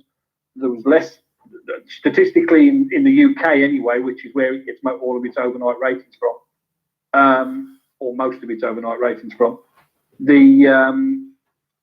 More people go out on a Saturday night than they do on a Sunday. So you've got more people in the house on a Sunday night watching the television, and it's still nosedived and lost half of its viewers, which is clearly why they've decided to move it back to a Saturday this time.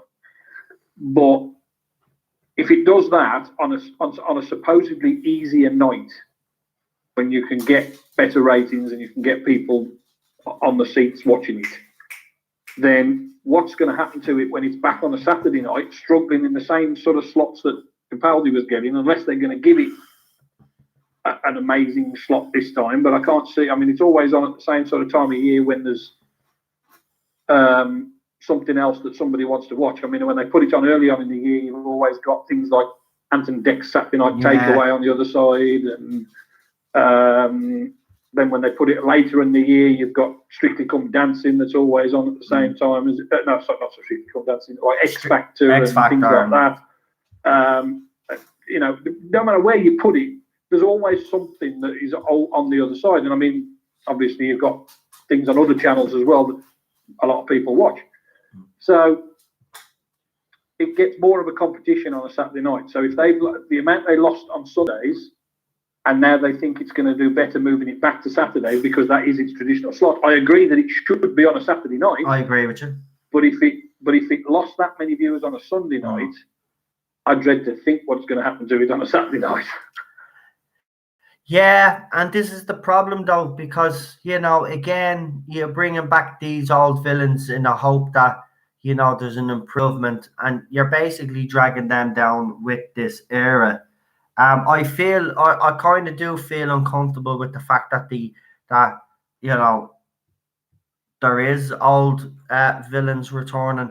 I don't really give a crap about you, Judoon. I never really have. I mean, they're really insignificant, to be honest with you. They appeared a few times in the new era. They're nothing. But it's the others like, character. the Cybermen, Daleks again, obviously. Then obviously rumors, Sea Devils are the Autons.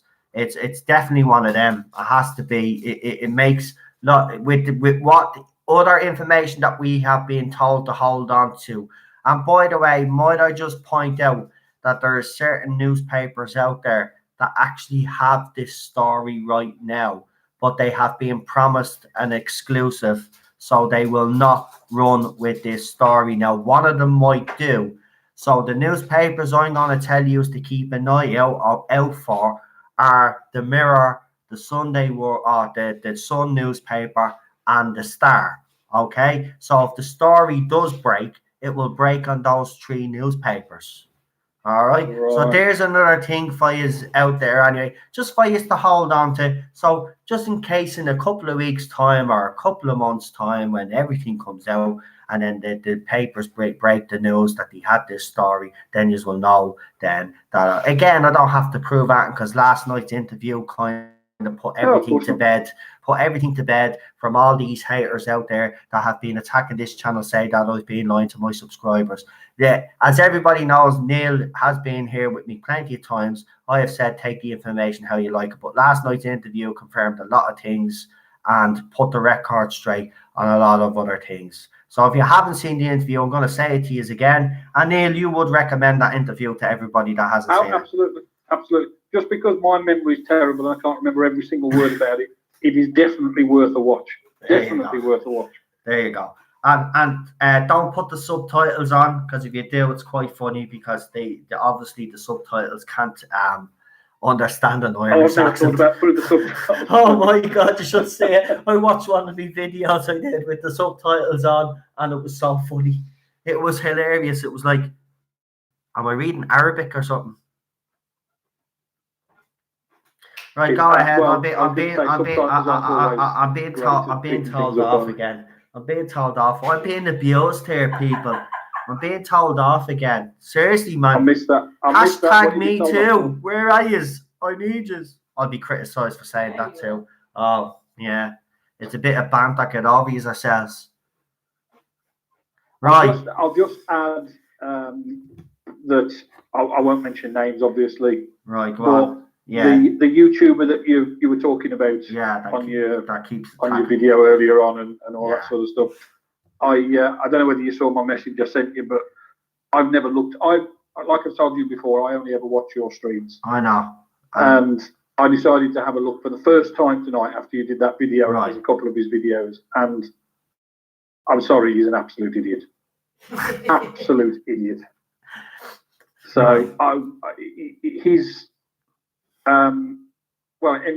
he's clearly jealous of the attention you get.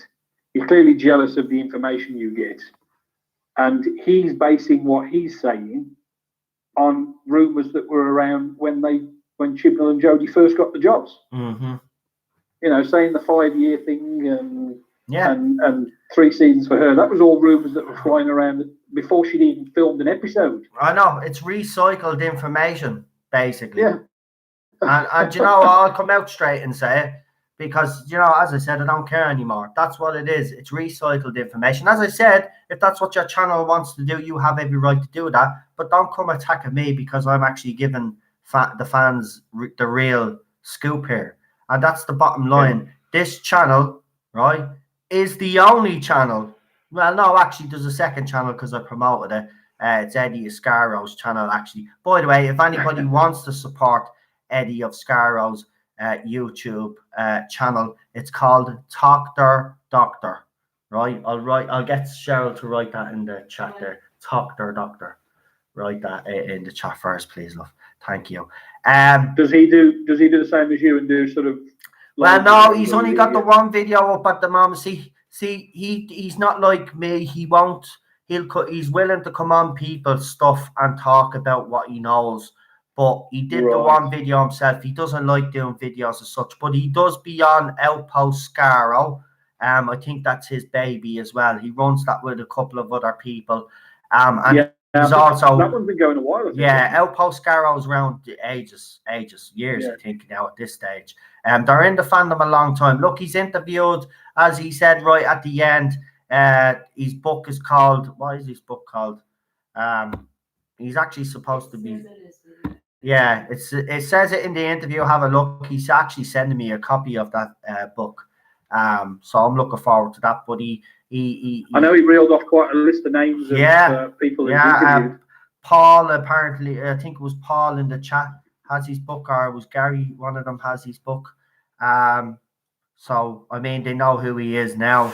I mean, look, this as I said, one thing I can honestly put my hand on heart and say is that I have never lied to anybody on this live stream. I've never lied to anybody on this channel. I give the information as I'm giving it, the way I'm supposed to give it. And if people don't like that, and I do agree with you, I said it, and I'll say it again. I think it is because, I'm getting the news, and maybe you were that guy years ago. Well, I'm sorry, you shouldn't have left YouTube, maybe, or you maybe shouldn't have lost contact with your sources. That's your problem, not mine. But don't be coming and attacking me and saying that I'm lying because I've seen all the tweets. I've actually went in and physically looked myself of all the things that you said about me. I found new ones again last night that I could put up, but I'm biding me time with you anyway. All I want is a public apology and for you to leave me alone. I've blocked you off everything because I don't want that to do with you. Do you know what I mean? I said report the news the way you want to report it. I'll report my news the way I want it. And I don't need advice on how to run the YouTube channel. It's actually going great, thanks.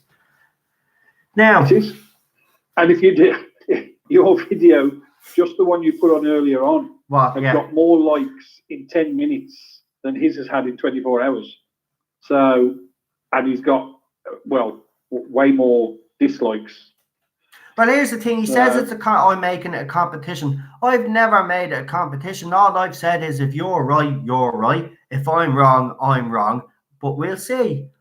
That's not a competition. I've just said I'm being diplomatic here. If you're right, you're right. If I'm right, I'm right. If I'm wrong, I'm wrong. We know that you're not in it for the competition, but either way, you're still with. Do you know what I mean? This isn't a competition. And then some people telling me, he wiped the floor with you. He did one video. He didn't mention my name. He looked like he was rattled, to be quite honest with you, when I seen him at the start of the video. And he is rattled, and he has every right to be rattled. Because as I told you, right, and Neil will tell you, because I talked to Neil off camera, you don't realise I'm not one of these people that's melt. I will follow this through. So if I were you, I'd just give me apology, right? And it's done. I won't bother you. You don't bother me. But if you bother me again, I'll come after you again. It's as simple as that. And for every person that says I only bully women, right? Don't bully anybody. I go after people that actually badmouth me, right? That's not called bullying. Don't be trying to twist it, right? And make them out to be the victims. When there's only one victim here, but I don't like playing the victim. But I am the victim here because they're all bullying me. Right, so get with the program, and you know what? Even that video, right? Even the video I did, it's gas. People in the video, right? The one that I had to take down because I have to re-edit it, right? But you probably seen the comments in it. Ridiculous talking about how many books and videos and all this crap. Do you think I'm going to keep bringing it up? Do you think I give a crap how many books he has or how many videos he's done? Is that supposed to be some sort of I should be threatened by him? I'm not threatened by a YouTuber that's decided to come back and now all of a sudden, because he used to be something in the fandom years ago, he still has the big ego, right? Well, get with the program, mate. The fandom has kind of moved on a little bit. The fandom has changed, whether you like it or not. You mightn't like it, what it's changed for, but that's just the way it is. That's just the nature of it. But don't be coming and attacking me and playing the victim. I don't like victim players. I've said that from day one. You are an embarrassment to our gender, right, for playing the victim. That's what you are. And as I said, I will not stop. You give me my apology and I'm finished, right? Done with you. Don't give me apology. The thing is, Noel, the thing is, anybody can write a book. Anybody. I mean, I can't imagine they sell very well. Look, I'm not even going to slag his books, but the only reason why I brought his books and his videos up is because he keeps telling me how great he is. I don't care how great you are. And you keep saying that you're well known in the fandom. Well, I'm sorry for you. You might have been, but I've never heard of you. And people that I speak, have you heard of him? Because I know there's plenty of people out there that have been in this fandom that have interviewed, as I said, people within the show don't even know who you are. So you might have been someone. So get over yourself. Stop having an ego. Do your videos. Bring your guests on like you've been doing. Shit talk me all you want, right? Because at the end of the day, what's happening is people are coming to my channel, right? So you're helping my channel. So keep it up. If you want a war, we'll have a war. No. I know, baby. I know what you're saying, but I'm just saying, if you want a war, if we want a war, we can have a war. At the end of the day, my channel's going to grow and you're just going to stagnate. It's as simple as that. And by the way, Neil brought up a great point about the videos. I was actually looking at the videos. So my 10 videos, my last 10 videos compared to your last 10 videos, there's no competition, mate. So you're saying I'm making a competition out of it. Well, okay, I'll make a competition out of it. There is no competition. Look at the viewers on my videos, likes to dislike ratio compared to yours. So shut your mouth, sit down, and actually sit back and enjoy the ride. This is the channel that gives the information on Doctor Who, whether you like it or not. All right. I tried to help you, believe it or not. I actually tried to give you information. You turned your back on me. In fairness, I did say you did listen to me, but then you start giving me your information. But when I gave it to me source, they said you were talking absolute bullshit. So. Well, it clearly, as I say, he's clearly jealous. So he doesn't like the fact that he's not getting the information. He'll be found out. He'll be found out. You know, when things actually start happening and things start coming together, because we know what's going to happen. And it doesn't matter. This is the thing. I don't want anybody to go to him and say, ha ha ha, no, was right. I don't want that to even happen either, though. That's the thing. I just wish he'd back off, leave me alone, and I'll leave him alone. I don't, you know what I mean? I know in my heart and soul what I've been told, right? I put it out there. As I said, even if I hadn't done last night's interview, I would still have the same conviction that I've had from day one. And you have all known me. I've had the very same conviction, and people are saying you're getting very cocky. You know, you're very sure of yourself. Yes, I am very sure of myself because as I said, if you've got someone that's basically in direct contact with this organization, I'm sorry, I don't know how close I need to get to the action for people to believe me. And if you don't believe me, more fool you, because when the announcement is made, you're going to be crying into your cornflakes. Because you'll be in bed when the news breaks, and then I'll do a video and I'll just be selling. You'll see me pop open a bottle of champagne. That's what I'll be doing. I've said to you before, Noel, and this is not, I mean, you know, we all, let's say everybody here, we all support you. We know what you're telling us is the truth. But even if it all turned out to be not true, it's not you that's made it up. No. You haven't made up any lies. Exactly. You have just reported what other people have told you. Exactly. So nobody here is going to judge you. It's not going to happen anyway. We know. I know. We know what's going to happen. I know. But even if it went that way, even if the odds went completely that way, I know. It's not you that gets judged. It's the people who give you the information. Yeah. I mean, yeah. So yeah, we've said enough on it now. I've done a video on. I've done that now. We'll just see. I'm just hoping that there's an apology. If there's an apology, then I'm done. You know what I mean? If he doesn't apologize, well then, you know, I'm sorry, but I let the other one go because obviously people, you know, I shouldn't, as I said, but I should stick to my convictions. Man or woman, you come after me, I'm sorry, but the other one has this. The other one hasn't had any contact with me, or I haven't been getting any problems. So that's done as far as I'm concerned. Then as soon as one is done, another one pops up, right? And then when I'm done with you, another one will pop up. That's my whole 2 years. So for all, just one more point to make for all you of his supporters that are saying I should fear him, and basically you don't know what you've done. No, he doesn't know what he's done, and he has made a very, very big mistake indeed. Very big mistake. You don't. Oh yeah. You're not getting away with calling me out and calling me a liar, and then basically calling me channel trash because I call people out when they do stuff wrong. It's not happening anymore. And that video is going back up, by the way. Just to let you all know, it is going back up. It'll be re-edited, but it is going back up because I'm not backing down on this one. I may have backed down on the other one slightly because it might have went too far, but I'm not backing down this time. And not too far on my behalf, too far on the other side. I just needed to back off because I would have went full blown on that other person and it wouldn't have turned out nice for me or that person, and I probably wouldn't have a YouTube channel. But this time when it comes to you, you little parasite, I'm not stopping till I get my apology. When I get my apology, then I'll have nothing to do with you. You won't hear another word come out my mouth about you. But if I hear another word come out your mouth about me, well, maybe I might have to hop on a plane. And maybe we'll have to talk face to face. Because, you know, can't let this continue. And you think I won't? That's the thing. That's the difference between me and you. Keyboard warrior, me, man of action.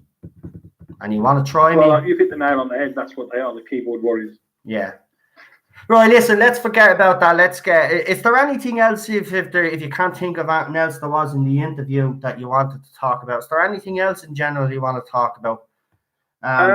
What did you think, actually, what did you think of the idea when he said that they might bring in, after Jodie Whittaker, they'll bring in, it probably, you know, it's not 100% certain yet, but Michael Sheen, obviously his name is still being banded there, and the rumour is if they go with Michael Sheen, then after Michael Sheen, they might go with a younger doctor. So Michael Sheen will be a short-term doctor, and then they'll go with a younger doctor that might be a long-term until whatever. See, I was quite surprised at that because obviously we'd heard quite a while back that Michael Sheen was out the running, wasn't he? So, but you know, if he is still in the running, great. Because he is a phenomenal actor. Well, his name keeps popping up, so I mean, he apparently he's keen. Even Eddie said it. He wants the job, Neil. So give it to him. I think I know he said before about he likes the idea of playing the Doctor. Yeah. And I mean, he's obviously Welsh, so he's going to like the idea of working down in Cardiff. Easier to get there for him, I suppose. So. But yeah, it's not a bad. Are you all right? I was just checking me Twitter, and you know, I have me account locked because obviously of the trolls, just to give myself a bit of a break. And I'm after going into my follower request, and I got one from this one called, I actually can't mention the person's name, but when I went into it to have a look, it was a bunch of dirty old grannies in a bat. Oh dear. Oh, on Twitter. That was me, I sent that to you. Did you? Yeah. That's that's just at the turn of my stomach. Oh, it's obviously some sort of you know, come and look at our videos kind of thing. I think that's the new thing that these supporters are trying to do. They're trying to send me these racy profiles, so then they could probably go back and tell them, oh, look what your husband's doing. But I don't do that sort of thing. So again, that's another thing where he's going to fail. I mean, so like, yeah, Jesus Christ. Oh man, yeah, Neil, just distract me. Tell me a joke or something. Chris Chibnall. There you go. There's a joke. Yeah, what a clown. What a clown. I'll tell you. I mean, yeah, I can understand. It can be quite distressing seeing that, to be honest. But there you go. There you go. The only other thing I was going to mention was just the story about them getting their doctorates, which I think is quite laughable. Because obviously we know it's all sort of honorary stuff and only been done purely because they've been filming in Sheffield and basing it in Sheffield, and and I'm actually quite well. Me and the missus both said the same thing. I'm gobsmacked they went and accepted them. Yeah, because I don't think they deserve anything like that. Come here for a minute. She gets the keys of London, right? A few months back. Do you remember that? Now she's after getting this honorary doctorate that she'll never use at all. Means absolutely nothing. But you see, nowadays, and someone actually said it brilliantly on Twitter. It seems nowadays that we seem to celebrate mediocrity. It seems to be the thing. We're not celebrating talent anymore. We're just celebrating idiots. If anybody thinks Chris Chibnall and Jodie Whittaker and the rest of the cast actually deserve them, well then that's the difference between us fans and you clowns. And that's what yous are. Yous are clowns because yous actually will believe that she would have deserved it when she has done nothing other than steal a male role, basically F it up along with her showrunner best friend. What? I mean, seriously, is that what we're gonna do? I should be winning Oscars if that's the case, man, because I've put on some great performances on this channel. No, I told you how my brain works, didn't I? And I just suddenly remembered what I was going to say to you earlier. Right, go on. Here we go. All I was going to say was when he was talking about the Sea Devils. Yeah. I totally agreed with you about that. I hope they look like the Sea Devils. Yeah. Because that's what I didn't like about the Silurians is they looked nothing like that. I know they needed to update the makeup maybe a little bit, but they just didn't look anything like the original Silurians. So if they do bring back the Sea Devils, they need to look like the Sea Devils. Yeah, I agree. They have. I mean, it's the only way they'll work for me.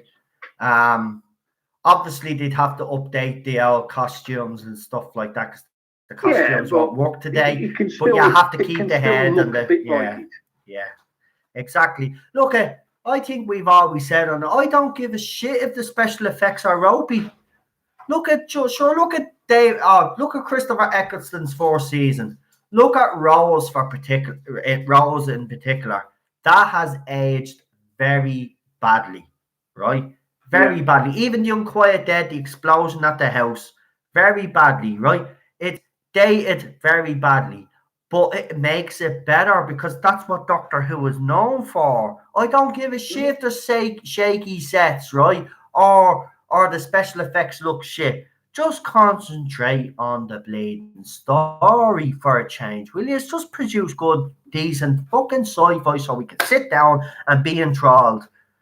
And trust me, if you get in the right male doctor, you'll get plenty of women following him because, let's be honest, most of the women out there like a dashing young hero or a dashing man hero, whatever. There's nothing wrong with that. It's not male toxicity. It's just the way it is. And for us guys, whether you like it or not, we're not being pervy here, but there's nothing better than a strong sidekick beside that male companion, a female sidekick, to sometimes put them in line and to sometimes fucking kick ass ourselves, right?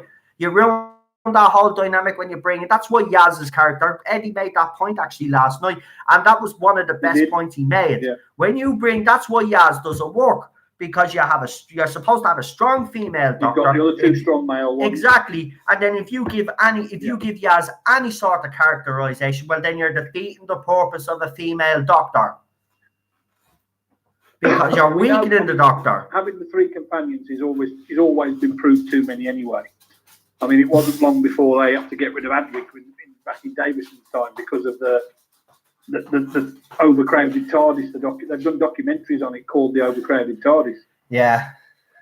So, we know that that's too many companions. And like he said last night, the Bradley Walsh character and the Toad and Cold character are are stronger male characters to go against Jodie's female doctor, and then she just doesn't fit into the dynamic anyway. Yeah, I mean, look, they will. I just hope, and I think Eddie kind of, even though I said he's more open to it, but I even had to come to the realization that they're not going to change this anytime soon. I don't mean they're going to change Jodie, but I mean this whole gender swapping business is not going away, whether I'd like it to or not. It's not, right? I just hope somewhere in the future, right? Maybe 7-8 years down the line, if they try this again, maybe the fandom is more open to it. Maybe I'm more open to it, but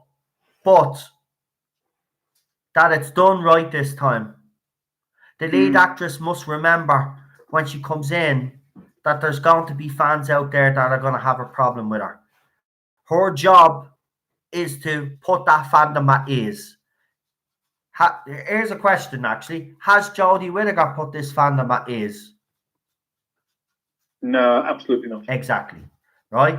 Has the people that been working behind Jodie Whittaker put the fandom at ease? No. This is what must happen. This is what must happen if they ever do this again. The female doctor, the woman that they bring in the next time, if they ever do this again, will have a big responsibility. And her responsibility will be to toe the safe line, will be to say all the right things. And it doesn't matter if she's licking up fans' arses, right? She's still doing the right things and fans will appreciate that. If you do what Jodie Whittaker does, well, then it's game over. You are done. You are done. Well, it was like Eddie said last night, wasn't it? That apparently she was going to go and watch previous Doctor Who and Signal told her no. And it was, what was that phrase he used? It wasn't winger. It was play the something. Yeah, play the scene or something. It was. Yeah, something like that. It was. It was like just something play like the scene. And yeah, basically it was supposed to mean just do it your way. Because apparently she started to watch Classic Who and she freaked out. Paul's got it. He's always on the nose. Apparently she freaked out when she watched a couple of it and she freaked out because she didn't realize the gravitas of the role that she was taking. But again, Eddie did point out again, and I will bring this up because I want you to all go, and I did say this at the time. Jodie Whittaker, apparently it's on YouTube for free. What I might do is I might try get it myself, see if I can get away with the copyright business nonsense and try put it up on my own channel. If not, it's on YouTube. Go and check out Jodie Whittaker's podcast with David Tennant. In that, she makes some interesting quotes, I would say. She says things that alarm me. She says, especially after when the first episode dropped, listen to what she says when the first episode dropped. She did not realize how big this job was. Now, the first question I would ask is, were you living in a fucking cave somewhere like Osama bin Laden or something on your laptop computer? Because how do you not know how big Doctor Who is? Even people that don't know and never watched Doctor Who know what Doctor Who is. So you're either being totally disrespectful, because that's the only thing I can think of, or you genuinely were not allowed to watch TV when you were a kid. Something Paul's just said about that play the page thing, apparently it means to just follow his lead as head writer. All right. Now, that actually gives you a little bit more, not a great deal, but a little bit more respect for Jodie Whittaker, because if that's why it's so crap, because she's literally just doing as she's told, then all of this falls on his. Yeah, well, I did say that last night. Now, in fairness to me, I did actually say, he has put her in a horrible situation. He has really put her in a horrible situation. I mean, she's just not. I'm sorry, and you can. I'm sorry for all you Jodie fans out there, right? It is hard to hear someone like me that has been a fan of the show a long time say that Jodie Whittaker isn't up to the job.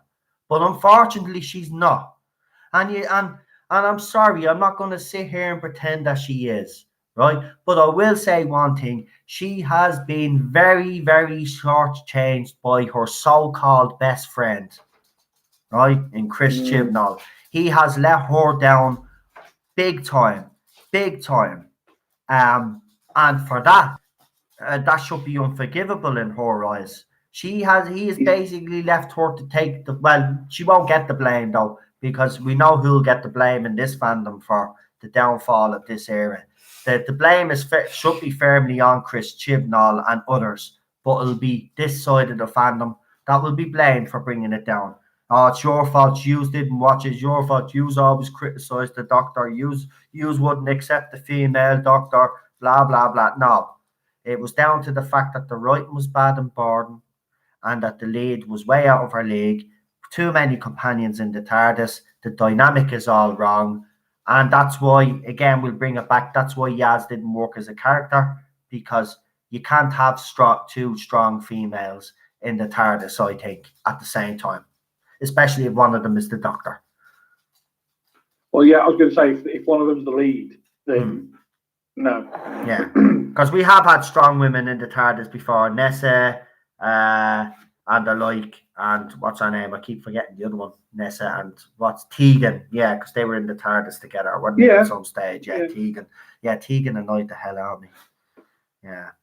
She was quite annoying, yeah. But I think she was liked by the Unknown 289 says Matrix Lord has made a new video targeting you again. And Cheryl, listen, love, I've already said after the live stream, if you've had to say to me that you think that I shouldn't be saying, you can say it to me after the live stream. Please don't do it during the live stream. I love you.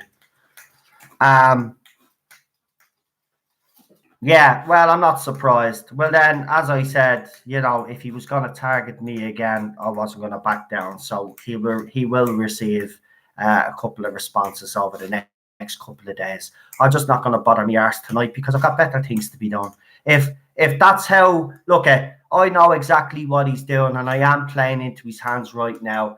And maybe after the 2 videos, I will decide to leave him alone, because that will drive him mad.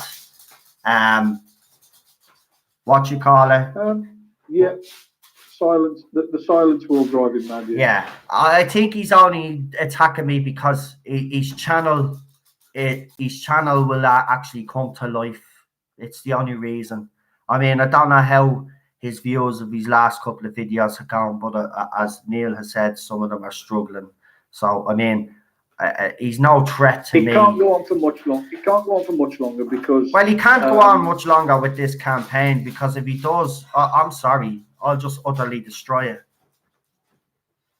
No, what I meant was because sooner rather than later, we're going to get some official information, and because they're going to have to announce that Jodie's leaving at some point. So once we've got that official information, that shuts him up straight away, doesn't it? So.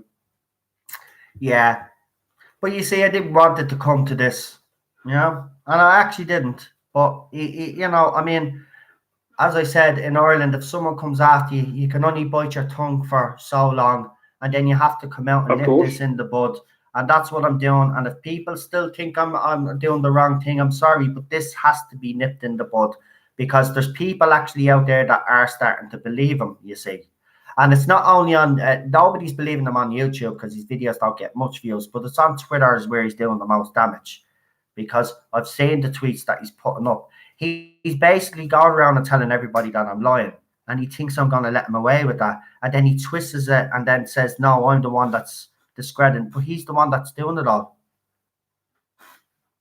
And then he says, I'm not going to mention any names, but we all know who he's talking about because he puts the hashtag up. I mean, it doesn't matter. Mention my name. Yeah. I don't care if you mention my name, because unlike you little bitch, I'm not going to go to YouTube and say, oh, he's talking about me on a video. Please take it down. That's the difference between me and you, bitch face. Right? That's your new nickname. Matrix Lord Bitch Face 212.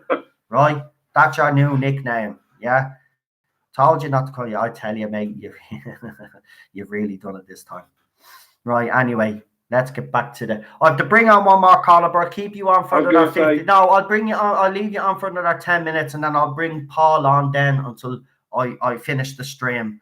So if there's any more you want to talk about, because I know I've done most of the talking. I'm fairly certain Paul's memory is better than mine. And he'll remember more about the interview last night. But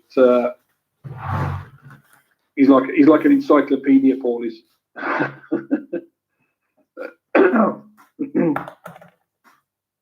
But yeah, as I say, it was all good listening last night. That interview, very good, very good.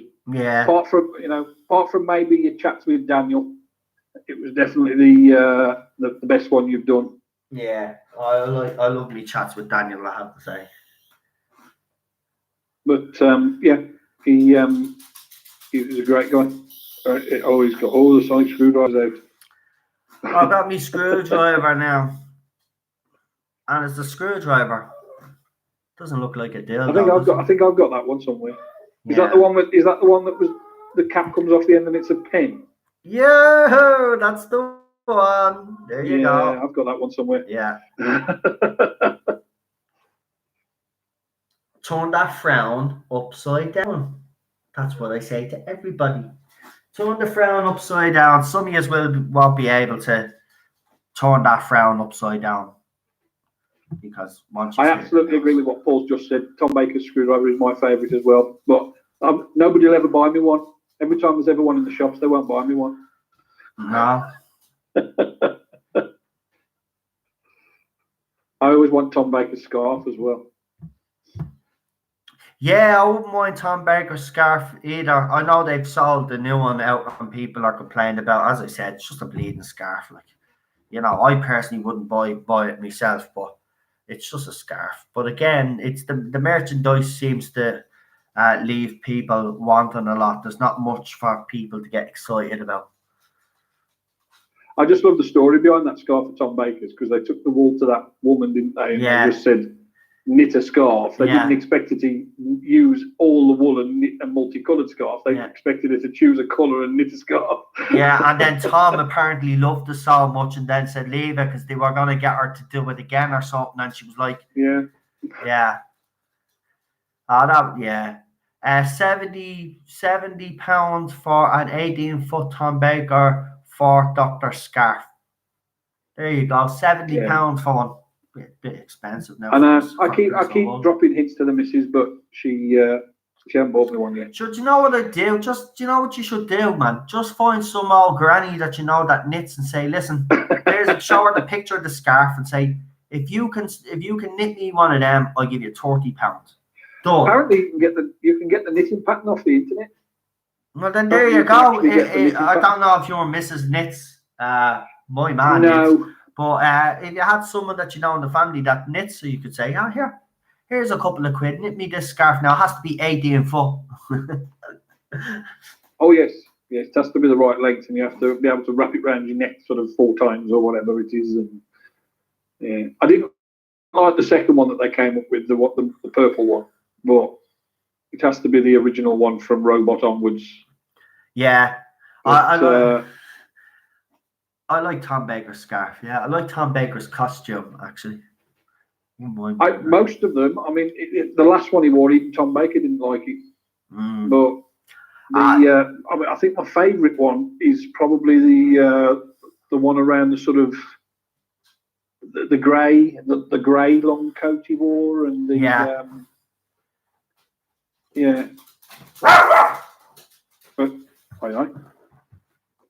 But you didn't see me though. I was trying to do me. Sorry, Ted. I was trying to do me flash impression. You was trying to do your flash impression. Yeah, did it work? Did you see? Did you notice I was gone? I didn't even know you'd moved from your chair. Well then it worked. I'm just auditioning for CW. They basically are looking for a new flash, so thought I'd give it a go. I'm only messing it up, really. No, I wouldn't. I mean, I know I certainly wouldn't. But would you be able to wear that outfit that the Flash wears? No, I have a little bit. I have to admit, I have a tiny bit of a belly now. I wouldn't. If I hadn't got the belly, I'd probably pull it off, but I'd look rather skinny in it. I've got way more than a little bit of a belly. So yeah. Sometimes I look like I'm 9 months pregnant. What? It's somewhere to rest your drink. That's it. That's it. That's it. Or your plate. You're not or your plate. You're like, ugh. I keep telling my missus that she keeps shrinking my shirt. That's a good excuse. There's Teddy Peoples. Say hello. Say hello to your audience. They all love you. So Ted, already got to bed. So Ted, what do you think of last night's interview? Great.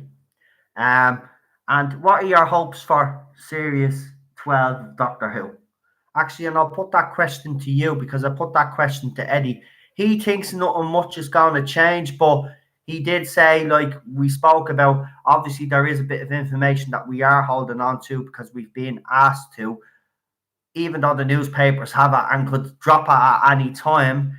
But I have covered myself in it. Very intriguing, that one. Yeah, I have covered myself though. Something that if they pull it off, did you say that we'll all love it? Yeah, look, all I'll say is, right, all I'll say is no matter what anybody has had to say about Jodie Whittaker's Doctor, there's one thing I will say, right? Now, I've obviously heard about this 2 months ago. We've been speaking about it, but not much because I haven't wanted to slip up, right? But last night we spoke about it a little bit without giving too much away. We actually gave nothing away. But what I will say is... You're live now, so be careful. So what I will say is this. If this is the direction that they're going and they do this story arc, right? All I'll say is it will make sense that the Sea Devils are back. But if they can pull this off, this story arc off, whether you're a fan of Jodie Whittaker or not, Jodie Whittaker will be irrelevant in this. It'll be the story arc itself. It will be who appears in that story arc that people will be more interested in. If Chibnall can get this right, he will go out and Jodie Whittaker will go out on a high. There will be no... I can honestly put my hand on my heart and say, I cannot even say it won't. It will. It will go out on a high, whether I like it or not. Good. And to be honest with you, I think it should, and as Eddie rightly pointed out, it should go out on a high.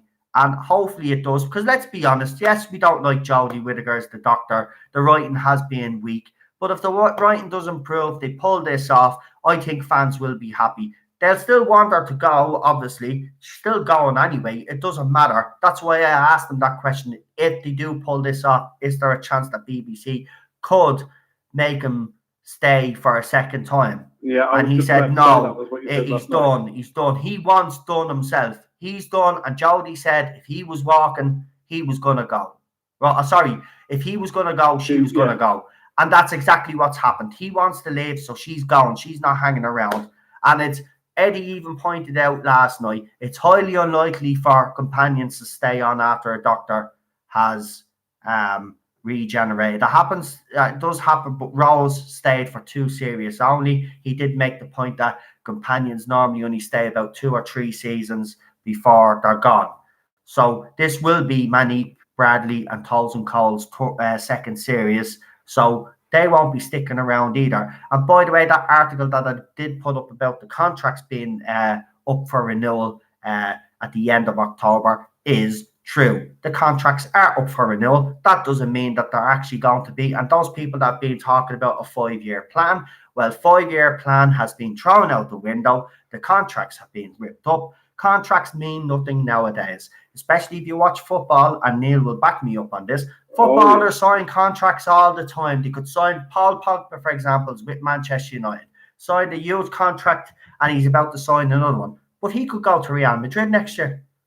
Contracts mean nothing. And you guys keep thinking because it's down on paper, because they've written a contract, that the 5-year plans happen. No, it's not. Doesn't mean that, and contracts mean nothing nowadays. There's get out clauses. Yeah, exactly. There used to be, right? But contracts don't mean much these days. I mean, I got signed to play the Doctor, right? And signed for 3 years, right? And then decide after a year I don't want to play it anymore. I might be on that contract, right? But I could go to BBC. Is there any way I can get out of this contract? I will, but insert something when I'm signing my contract that if I don't like the role or I find it too much, there's a loophole in my contract so I can leave. There's always, look, again, if you think that a contract, and because Chibnall came out in newspapers and said that he has a 5-year plan, and if that's what you're basing your beliefs on, well, then you're sadly mistaken. Sadly mistaken. Neil will back me up on this. Contracts mean absolutely nothing nowadays. No, they don't. It's TV land. You're right, Noel. You're absolutely right. And I think he's going to come down to earth with a bump sooner or later. Yeah. I mean, I don't know. It's getting ridiculous, man. I just want this. I just want this over. We're nearly there. We're nearly there. We're nearly there. Oh, and by the way, he did say that more than likely, it's more than likely, right? Not 100%, but he said it's logical that he thinks the series itself may start in Easter, not that it'll be the special. Yeah, I remember him saying that. Yeah. We still don't know when the special is going to be aired, but we do know, and he did confirm on this channel, Jodie has done her regeneration scene. Right? Which we've known for which months. We spoke about on this channel for months. But she's filmed her regeneration scene. She's filmed her half of her regeneration scene. It's done. That little drinks that you seen was the rap party. It was goodbye, good luck, Vienna. It looked more like Awake. If you actually watched the videos, you was saying they weren't actually very fucking happy. Bradley Walsh was pissed singing, which was great. But yeah, I mean, look, it's over. It's over. And I don't look, it doesn't give me great pleasure, but it will now. It wasn't gonna give me great pleasure, but it will now, because I know a lot of you on the day that it does come out are gonna be crying. He's going to be crying and he's going to be thinking about me and how I was right all along and how that pisses you off, and then he's will come and troll me for a while because he's going to need to hit back at me, and I'll be like, because that's what she's. I was going to say they can come over and watch you opening that bottle of champagne. Oh yeah, you're going to have a few drinks with me as well, and we're all going to have a few drinks that night, aren't we? We'll all be cracking up. Right. So whatever your tipple is, get it ready for that live stream, because it'll be one to remember. Just hide Cheryl's phone if she has a drink. And, I'll even get Cheryl drunk. I don't know whether Cheryl's watching me stream or not. She has earphones in. If she is, she hasn't reacted to that. She's just typed in there, so she's definitely still chatting. Oh, she's just not chatting to me. Okay. Smooth operator. It's because you told me to be good and then I told you not to do it and then now you're angry at me. I gave you a kiss. No? Okay. I'm in the doghouse. But I mean, we'll just leave it at that. I know exactly what you mean. Yeah. She's laughing now. Look at you. I mean, little sneaky laugh on her there. Yeah, I'm going to pretend I'm angry at you. I'm not really angry, but I'm going to pretend. Well, about 3/4 of an hour ago, I think it was, my missus just held a piece of paper up in front of my head that just said, "I'm going to bed." Oh, brilliant. I love it. Right, we'll see. I'm just going to see if Paul still wants to come on for the last half hour. If not, we will finish up.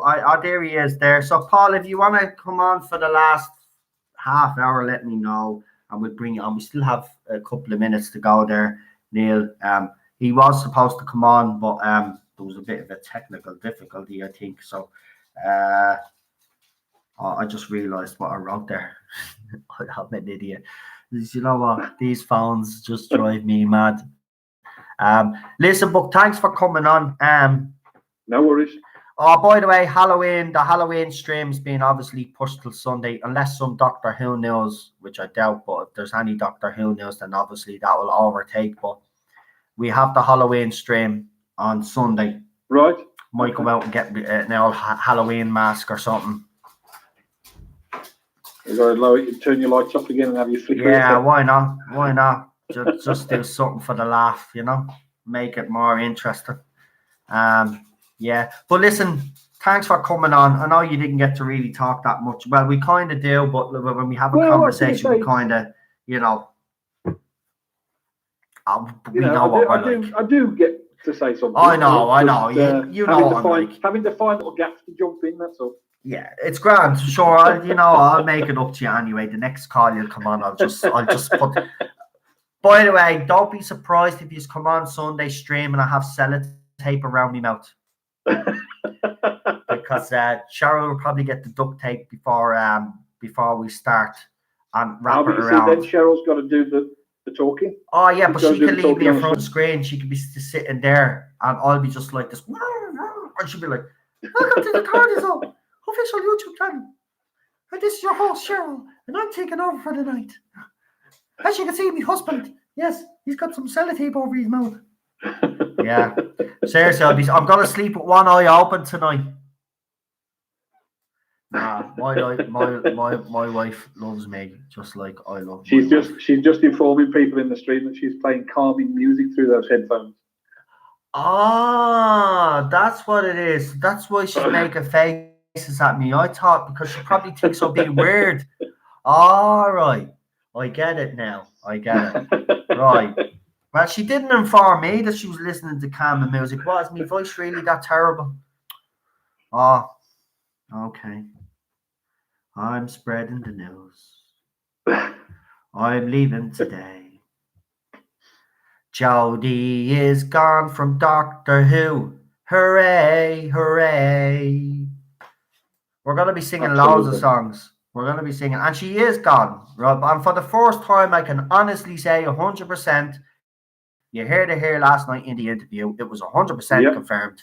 Jodie Whittaker, Chris Chibnall, 2020 Christmas is the last time that you'll ever see the two of them anywhere near Doctor Who.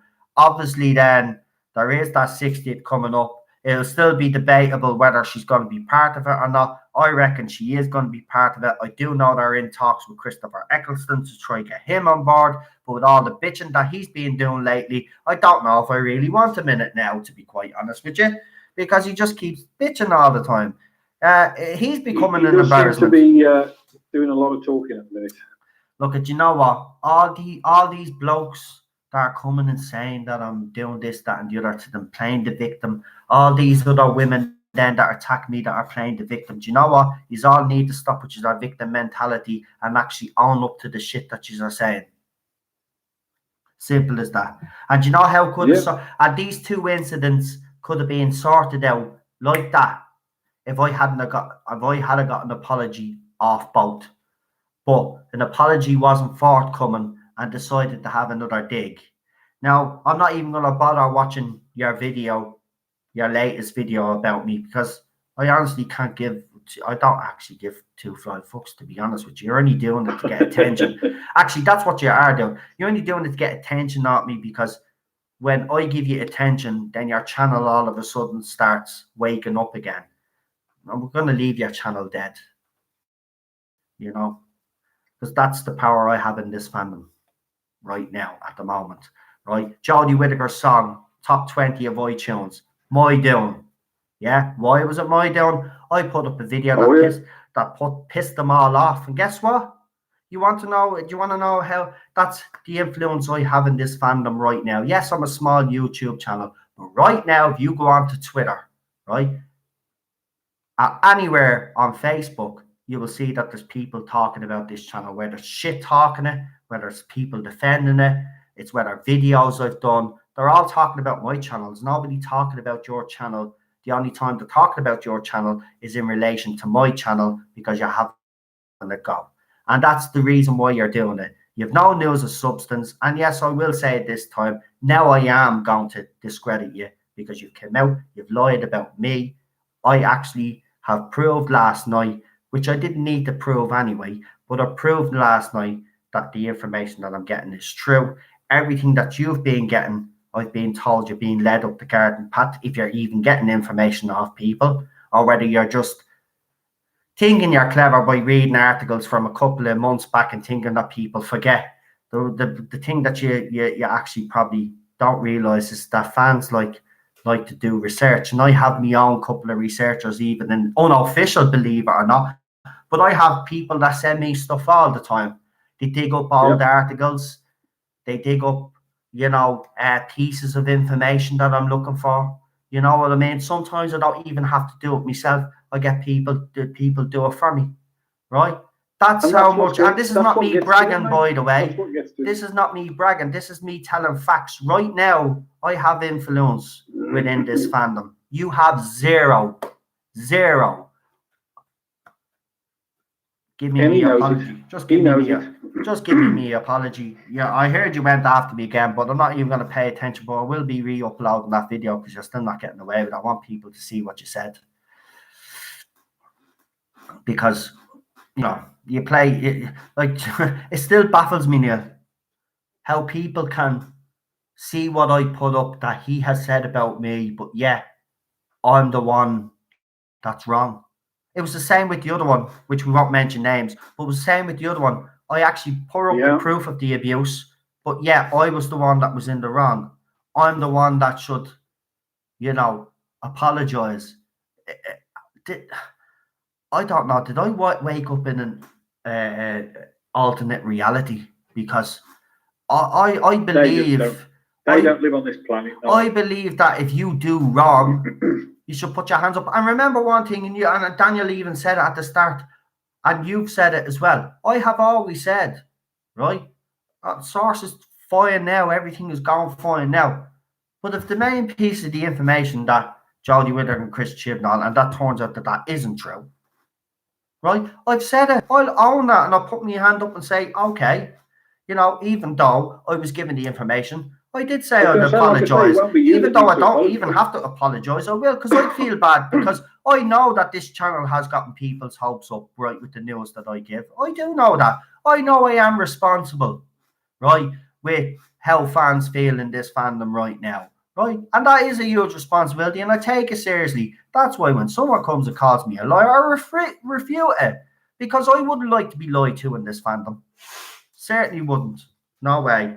If I was lied to in this fandom, I'd be pissed off just like all yours, but I know I'm not lying. And this is not about winning. I see people saying in the comments, well, no, you won against me. No, this is not about winning. This is about right or wrong. So let's not make this into a competition, right? This is right or wrong. He's wrong. I want an apology, right? But I've heard he's gone and done another video, so he clearly hasn't learned his lesson. So I'm obviously not going to get an apology off him. So, well, then I have to finish this until it's finished.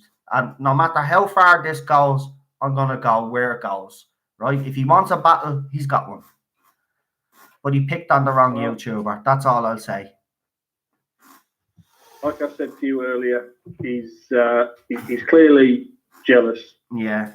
He's got nothing. He's got no information. He's working on information from 2 years ago when they were first announced. Well, maybe 2 years ago.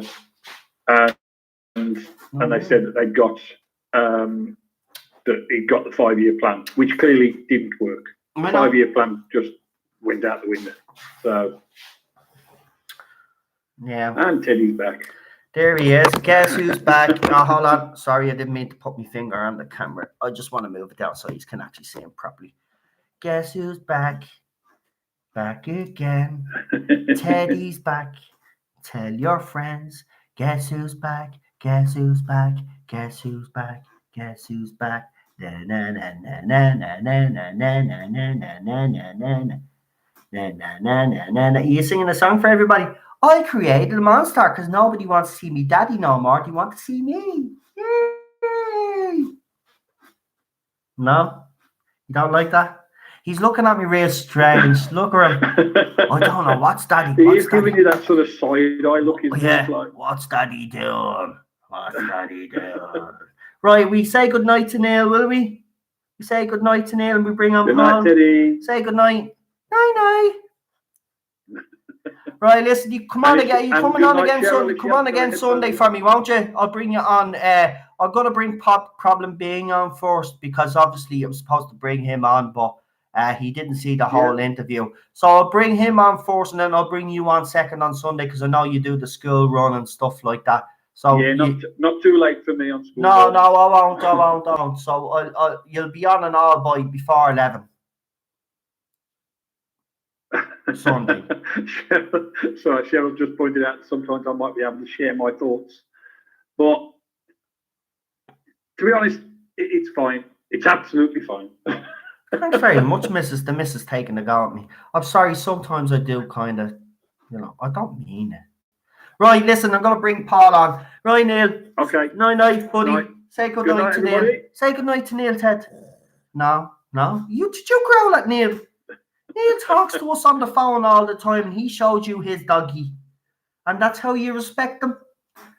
Oh my God, you ought to be ashamed of yourself. You should be ashamed of your gender. Right, good night, Paul. Night. I'll talk to you. I'll night. obviously talk to you over the weekend anyway, but listen, enjoy it. Yeah. And you, mate. All right, see you soon, mate. See you soon. You later. See you soon. See you later. Ta-ra. And that was Neil, everybody. Right, I'm just going to get straight into it and get Paul on. So I'm just going to see if he's here. He was here 5 minutes ago. So I've just sent you a message there, Paul, a thumbs up. If you're ready to go, just let me know. We'll get you on straight away because we've got about, you'll get 15 minutes in and then the stream is up. Right, we'll get you on. Here we go. And the last caller of the night, please do me a favor. Please give that live stream a like, share this live stream and all that other stuff, notification bell, all that. And if you like me dog as well, and if you don't like dogs, there's something wrong with you. But if you like dogs, give that video a like too. Hey, Paul. Hey, no. How are you? I'm not too bad. Oh, geez, you sound real low. Yeah. I'm still recovering. So, Right. But right. Feeling better. We've got your voice up now. So I'll shut me mouth now. Right. Cheryl's going to come over and permanently punch me teeth out. So, what are your thoughts on last night's interview? And would you like to add any more to it yourself? And 5, 4, 3, 2, 1. Absolutely. First of all, Cheryl is absolutely gold. Okay, last night's stream for me was absolutely brilliant. I have been saying for a very long time that the BBC brass are an absolute bunch of muppets, and that absolutely proves it. Now, on the one hand, I can understand the mindset. There is a mindset that says, you know what, I've been offered a job, I really don't want it. So rather than be seen as rejecting a job offer, I'm just going to make absolutely ridiculous over the top demands, and then they will just pull the offer back from me. So that way I don't get it. So that way I won't be seen as walking away from a job or rejecting a job, which might hurt my chances for wherever my next piece of work might be. So I understand that mentality. I disagree with it. I think it's stupid, but it even goes to show just how stupid the top brass over at the BBC are. Understand me? Because there is no way in the world, because now all this time we've been killing the BBC about the diversity and inclusion program. Come to find out, it wasn't even the BBC. It has been Chinballs from day one. He sold them a bill of goods, and he sold Jodie Whittaker a bill of goods. Now, with the whole Jodie thing, now look, listen. When Jodie Whittaker says she had no idea how big the show was, I absolutely refuse to believe that. Okay, that is like, listen, my daughter is 23 years old. She is a millennial. She hates baseball. She doesn't like it. But even she knows that's quote unquote America's pastime. The biggest sports in America are baseball, basketball, and football. And she hates football, but she has grown up her entire 23-year life knowing on Sunday she doesn't bother dad because I'm watching football all day. So my point is, I grew up I was 5 years old watching Doctor Who. And so is there anything that I know? Doctor Who is as much a cultural icon as tea. So for Jodie Whittaker to claim she had no clue how big Doctor Who was, I refuse. I don't believe it. I think that is BS. I think that is media talk. That's her her media talk, I don't believe that for one damn second. Not 1 second do I believe that. Now, yes, the show was off air for a while, but guess what? It's been back since 05. So I refuse to believe that. And then we can clearly see she based her performance on David Tennant. She basically tried to copy Tennant. That's where the whole scrawny face thing and the whole manic energy and everything else. So, last night's stream pretty much confirmed something that I've been saying for a long time. Clearly, she was trying to channel Tennant with the same over the top, overacting, silly nonsense. And yeah, clearly it was. So now, I've had a few theories myself, like I told you off air in a private conversation. I tend to keep most of my theories to myself Yeah. because I'd rather just take a wait and see attitude. But I'll say that several things that I've thought myself have been confirmed. And I'll tell you something else that you and I have not spoken about, not even off air. Someone who I know in England Right. told me in a private conversation, February of 2019. They told me from back then, February of 2019. Yeah. The Doctor Who might be done. At that point, February 2019, the BBC brass was seriously considering taking the show off the air. That Christian Balls and Whitaker were basically gone. They hadn't even told them yet, but they were about to be told that they were gone, they were done, and that they were trying to find a new producer and a new actor for the role. Mhm. Now, I heard that, but the person who told me this, I'll just say this: the person who told me this does not work for the BBC. Right. The person who told them is a closer source, and I'll leave that at that. So Yeah, no, kept that no, I in get you. the back of my head, like, okay, all right, well, see, third hand information, I only put but so much truth to it. So okay, whatever. But a lot of what was told last night, oh, okay, I can believe what was told last night.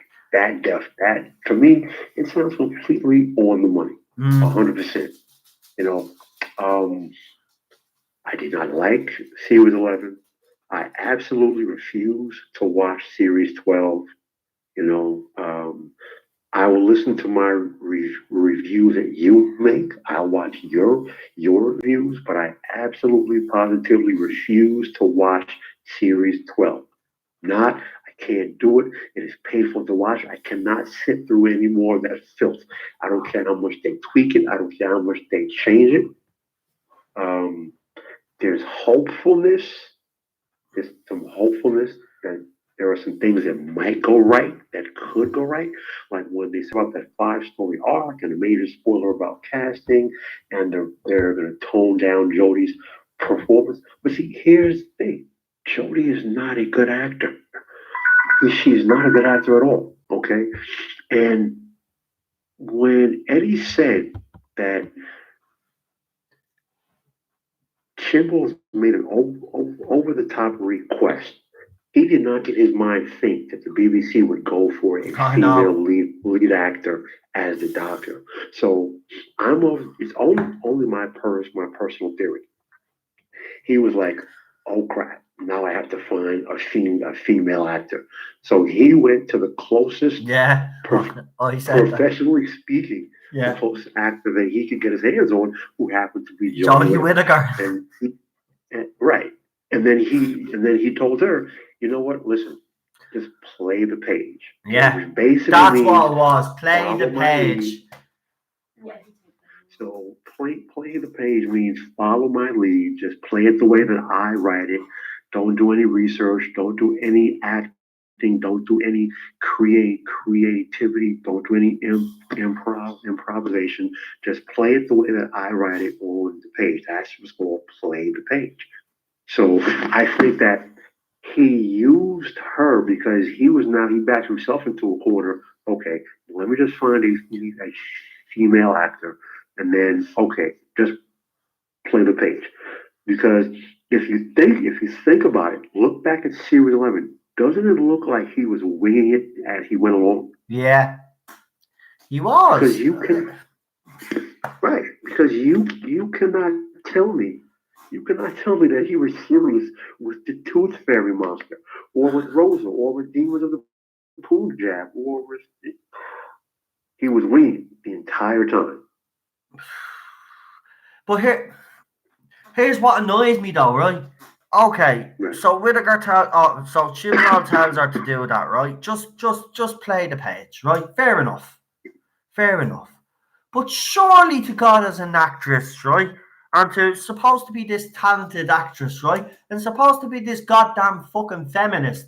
Why didn't she just turn around and say, no, Chibnall, wrong. Bold friend. Bold friend. It's wrong. I have to go and do the research. Sorry, Ted.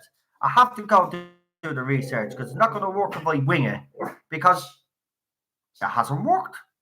Why didn't she go and have conviction? She's supposed to be this fucking feminist, stand up for herself. Why didn't she fucking say no, Chibnall? Sorry, Ted. Because she's not a good actor. Okay, a good actor goes and does their research. A good actor, when they're told to play the page, they'll either nod, knowing that they're not going to play the page, or they'll tell the writer, "No, I'm not going to play the page. This is what I think. This is how I see this character being. This is what I feel I should bring." That's what a good actor does. Jodie Whittaker is not a good actor. She is a generic, run-of-the-mill, faceless actor. She could just as easily do toothpaste or soap commercials on television. That's who she is. She is literally a forgettable face. She is a throwaway actor. Okay? Yeah. So before anyone comes at me, I'm not being sexist or anything else. That's what the term is, a throwaway actor. Oh, we just need someone to stand in front of the camera and sell this soap or sell this toothpaste. That's what Jodie Whittaker is. Okay? So that's why when she was told to play the page, she played the page. That's why she did not do any research. That's why she threw out that BS about she had no idea how big the role was. BS. She lied because she just spent 3 years on Broadchurch with David Skinny Boy Tennant, who then went to America and did the same show but with an American accent called Grace Point. So she knows exactly how big Doctor Who is because she knows who the hell and how big David Tennant is. Yeah. Right? Let's just stop with the disingenuous BS. That's why I don't believe a damn thing Jodie Whittaker says. Yeah, I agree with you. We spoke about this last night, and I even made the point, if she hadn't come out with all this stuff, if things had been different, do you think she still would have been accepted? Now, he did accept that there is fans out there that will never accept a female doctor, and he did accept that narratively it doesn't work, but he could understand why, it's part of canon whether we like it or not. I think he just came on because he knows my beliefs and my views. And don't get me wrong, me and Eddie do disagree on a lot of stuff because, he's not as militant as me because I will admit that I am. When it comes to the doctor being a female role, I disagree with it. And I'm not, I was persuaded at one stage to kind of, say, well, maybe I'll give it a go. But no, as pointed out on this channel, rightly so, if you have convictions, you should stick with them. And I'm sticking with it. Jodie Whittaker or any other woman lead is not right for this role. But unfortunately, because they have done it now, it is unfortunately part of canon, whether we like it or not. It's not to say that BBC will ever do this again, because, even listening to Eddie, it sounded like it might be a long time before they try this again because they do know that this experiment has failed, and that's what it has done. It's failed. Good. But see, all right. For me myself personally, here's my timeline. I remember during Matt Smith's run when someone said, "You know what? I wouldn't be surprised if we see a female doctor. And I rejected it out of hand. I was every bit as militant as you were. I Yeah. rejected it out. Then someone made reference to the same exact joke that Eddie was talking about when Tom Baker years ago said, "All right, yeah, you know what? My best of luck to whoever he or she is," and he meant it as a joke. Yeah. So when I heard that, I rejected it out of hand. However, I'm the type of person when I see things like that, I kind of give it the side eye, like, "Uh oh, I hope this is not going to gain traction." Then Matt Smith, at the start of Matt Smith's last series, it came up again. We could see a female doctor. We could see somebody black play the doctor. Idris Elba could play the doctor. Idris Elba or could play James Bond. And I said, uh-oh, I don't like where this is going. Then we had Peter Capaldi. And just when he was announced, people said, "We're hoping it's a woman." When Peter Capaldi was announced, people were saying, new Who fans clearly were saying that, "Oh, he's too old for the role. It should have been a woman." I said, "Oh, Lord, let me prepare myself." That was my thinking. So, flash forward when Jodie Whittaker was announced, and I first heard before I saw the reveal, I heard it was going to be a woman. They said Jodie Whittaker. I said, who the hell is Jodie Whittaker? And then I said, at that point, I had already prepared myself. So I was like, okay, I don't want a woman, but I'm going to be open minded. I'm going to give her a chance. So when I saw the video, I said, oh, I recognize that face. That's that mother whose child died from Broadchurch. Wait, she's going to be the doctor? Well, I hope she's better than she was in Broadchurch because she disappeared on screen. She had no gravitas. She had no presence.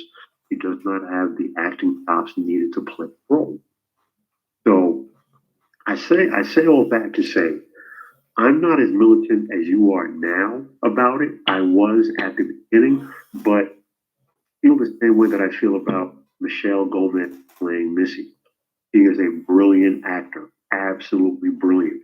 But still, I did not like turning the master into the mistress. I did not like it. I still don't like it. Michelle Gomez was brilliant at the role, but it should have been. I would have preferred Michelle Gomez to play the Ronnie or play some other female talent. She could have played Ansel Flavia gone rogue. Okay, she could have played. She could have played Romana gone rogue. She could have played some new female Time Lord gone rogue. This whole gender swap thing is radical feminism BS. That is the only reason why I'm talking about it. There is so much written canon that Gallifreyans are male and female. They don't gender swap. That whole BS about, well, it's never said, and, it's a reflection of the times, and, canon says, and they're aliens. You know what? Part of my French, that's fucking bullshit. Fuck out of here with that bullshit. Because there's so much written canon that no, okay? From the looms of ancient Gallifrey to the sisterhood of Karn, who were Gallifreyan, by the way. All right, they're female Time Lords. They left Gallifrey for religious persecution before Gallifrey became a society that followed science, even before the days of Rassilon. So my point is, whether it's canon or whether it's modern day reflection of society, the gender swap thing is BS, and it is Chris Chimball being backed into a corner. And you know what? Now we have the answer. Now there's no more speculation. There's no more speculation. It was him. The BBC had nothing to do with it. But at the end of the day, it only takes one. And there was one. There was one ass puppet who wanted Chris Chimballs, and Chris Chimballs didn't want the job, so he made a totally over-the-top request that he expected to get shot down, but it wasn't shot down. And one last thing, though, you asked Eddie, how in the world would they give, or maybe you asked Neil earlier, not my Doctor Who. How if the BBC, how this person who hired Chris Chimballs, why he wanted him based off of the success of Broadchurch. And I've been waiting to tell you, I can give you an answer to that, Noel. That is classic Hollywood thinking. Because you do one good project, you are automatically a hot commodity. Yeah. The thing about that is it's hit or miss. Yeah. Sometimes it works, sometimes it doesn't. Most recently, it worked with Christopher Nolan, and he was the hottest thing in Hollywood. Until now, the tide has kind of shifted. Now everybody started complaining that everything out of Hollywood was too dark. So now he's no longer the hottest commodity, but he's still a brilliant filmmaker. Yeah, he But is. he's brilliant. Chris Chinball was never brilliant. So the BBC, that person had the same Hollywood thinking. Because he did one hot project, he must be brilliant. I want him. But based on what? Nothing. And then look at what he did. He asked you for something ridiculous, and then he high-right. And see, here's the thing, all right. Excuse me for going off on a rant, but he hired a writing staff because he didn't want the job. So he wanted to fail. Let that sink in. He hired 4 writers who didn't deserve to be there. They had no business being there. He wanted to fail. He wanted to be kicked out. Yeah. Again, that's my theory, but based on what I heard last night and based on what Series 11 was, he wanted to fail. Why else would you hire 2 writers who've never even been on TV and the other 2 who had what, 1 project or 2 projects between the 2 of them? None of it sci-fi? Come on. Yeah.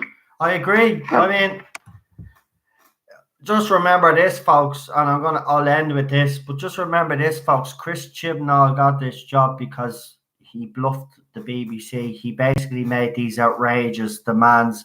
Thought BBC was going to turn him down. They didn't. And then he had to actually go through with it. And this is why you got Series 11. And this is why you're going to get Series 12 as well. Listen, Paul, I'd love to have you on for a bit longer, but I'm going to keep the streams under 3 hours from now on because apparently it affects up with your algorithm if you go any more than 3 hours, apparently. So I've been told.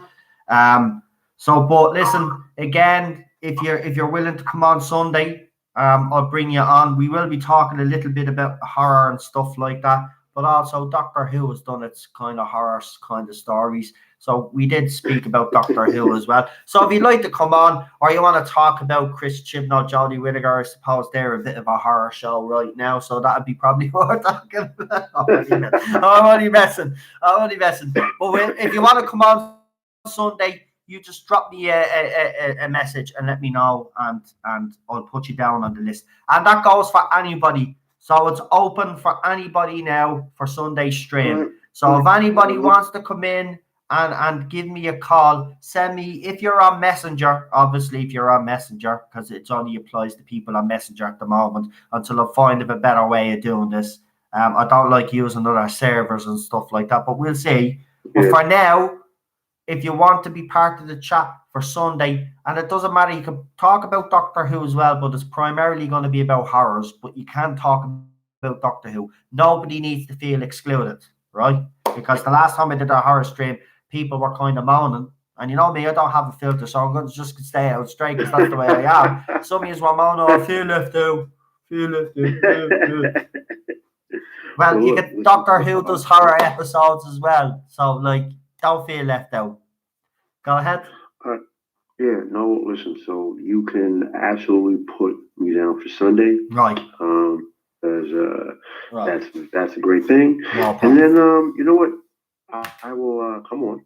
And there's another genre of movies that I would love to talk about after we talk about the horror, but I'll save it for Sunday. I won't do it now. Lovely.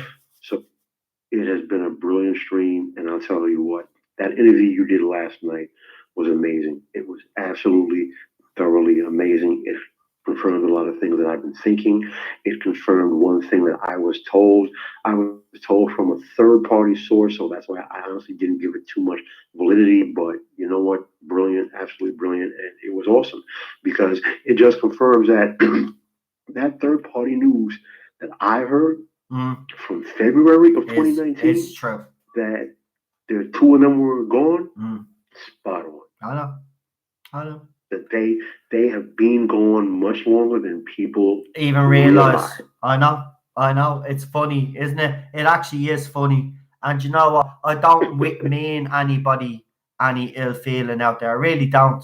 I just wish that this guy hadn't come at me because basically saying that also, I'm gonna look foolish. There's only gonna be one person that's looking foolish after the end of all of this, mate, and it's not going to be me. And you know, yeah. One last thing. Go on. Yeah, you obviously want to talk about that. Sorry.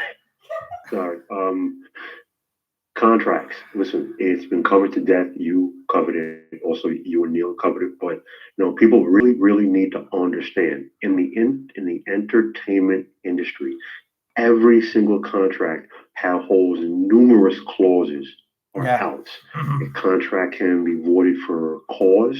There are 1,000 reasons for cause. They can be eaten, which means that we will keep paying. You just won't be seen. Whatever it is that you're on contract to do, you won't do it. So we will replace you with someone else. We'll keep paying you, but you won't be doing that. So contracts mean nothing. Exactly. All right. Contract means absolutely nothing. There are so many ways that they can be torn up and ripped apart. They mean absolutely nothing. So just because, the two of them, Kimball and Whitaker, literally could have been given a 10-year contract. If someone made the call, the two of them could have been pulled off the air and replaced on screen. And they would probably still be getting paid either the entire contract or half of it or 1/3 or a portion. So contracts mean nothing. So anyone who wants to put their trust and faith in someone having a contract because they're a fan of a certain agenda, listen, you are sadly mistaken. I don't know what crack you're smoking. You couldn't be more wrong. And on that note, we're going to leave it there with Paul. Paul, listen, absolutely great call, mate. Thanks for coming on. I'll put you down on the list on Sunday. And everybody else that was on tonight, I will put on the list. There wasn't many people on tonight, but you know what I mean. I'll put you on the list. And if any of the regulars want to come on as well, just send me a message on Messenger tonight and I'll get you all on Sunday. Remember, it is the horror zone, but also we can talk Doctor Who because there was horror stories that horror elements, the Doctor Who stories that you can talk about. Listen, Paul, nice having you tonight, I should say, having you tonight. That sounded really bad. Nice having you on tonight, Paul. I apologize for that. All right. No, you take care. Cheryl, good night. Night. Take care. And we'll say good night on behalf of Teddy. Bye. Oh. I usually hang up on callers. He's literally hanging up before he said goodbye. Where you gone? I know, but people should know when I say I'm going, it means I'm going in 10 minutes. Over 3 hours. Right, well, I am over the 3-hour mark. But listen, folks, just to recap again. So last night I did an interview, and I know I keep bringing it up. If you haven't seen it, go and watch it. Also, give the video a like or dislike, wherever, which way. If you don't like what's saying, obviously give the video a dislike. If you do like what's being said in the video, please give it a like. Also, do me a favor, share this live stream, share that video as well. Also, subscribe to the channel if you haven't already. Please give this live stream a like if you like what I have to say. Obviously, give it a dislike if you haven't liked anything that I've said. And I'm pretty sure there's people out there that don't actually like anything that I say and can't stand my voice. But you know what? Get over it. But anyway, listen to that interview. I'm serious, guys. And it's not me because I want to plug myself, right? It's because of the person that I have on that I'm interviewing, right? So go and please watch that interview if you haven't already. It is well worth listening to. Oh, we're off again with the pasta salad business. Right, listen. Pasta salads and all. I love you all. Talk to you all on Sunday. Enjoy your weekend. Obviously, if anything pops up in the meantime, you know I'll be on. Right? So enjoy our frozen pasta salads out of microwaves. Enjoy whatever you're going to be doing over this weekend. And good night. And watch out for that re-edited video because, as I said, it's still going up. And yeah, so good night. God bless. Enjoy your weekend. All that. Talk to you all Sunday. I'll scare the crap out of you. Might have a couple of can masks. You never know. You know, with me, I'm just one of those people. Cheryl's like this. Oh, you were gone 10 minutes ago. I'm not doing that.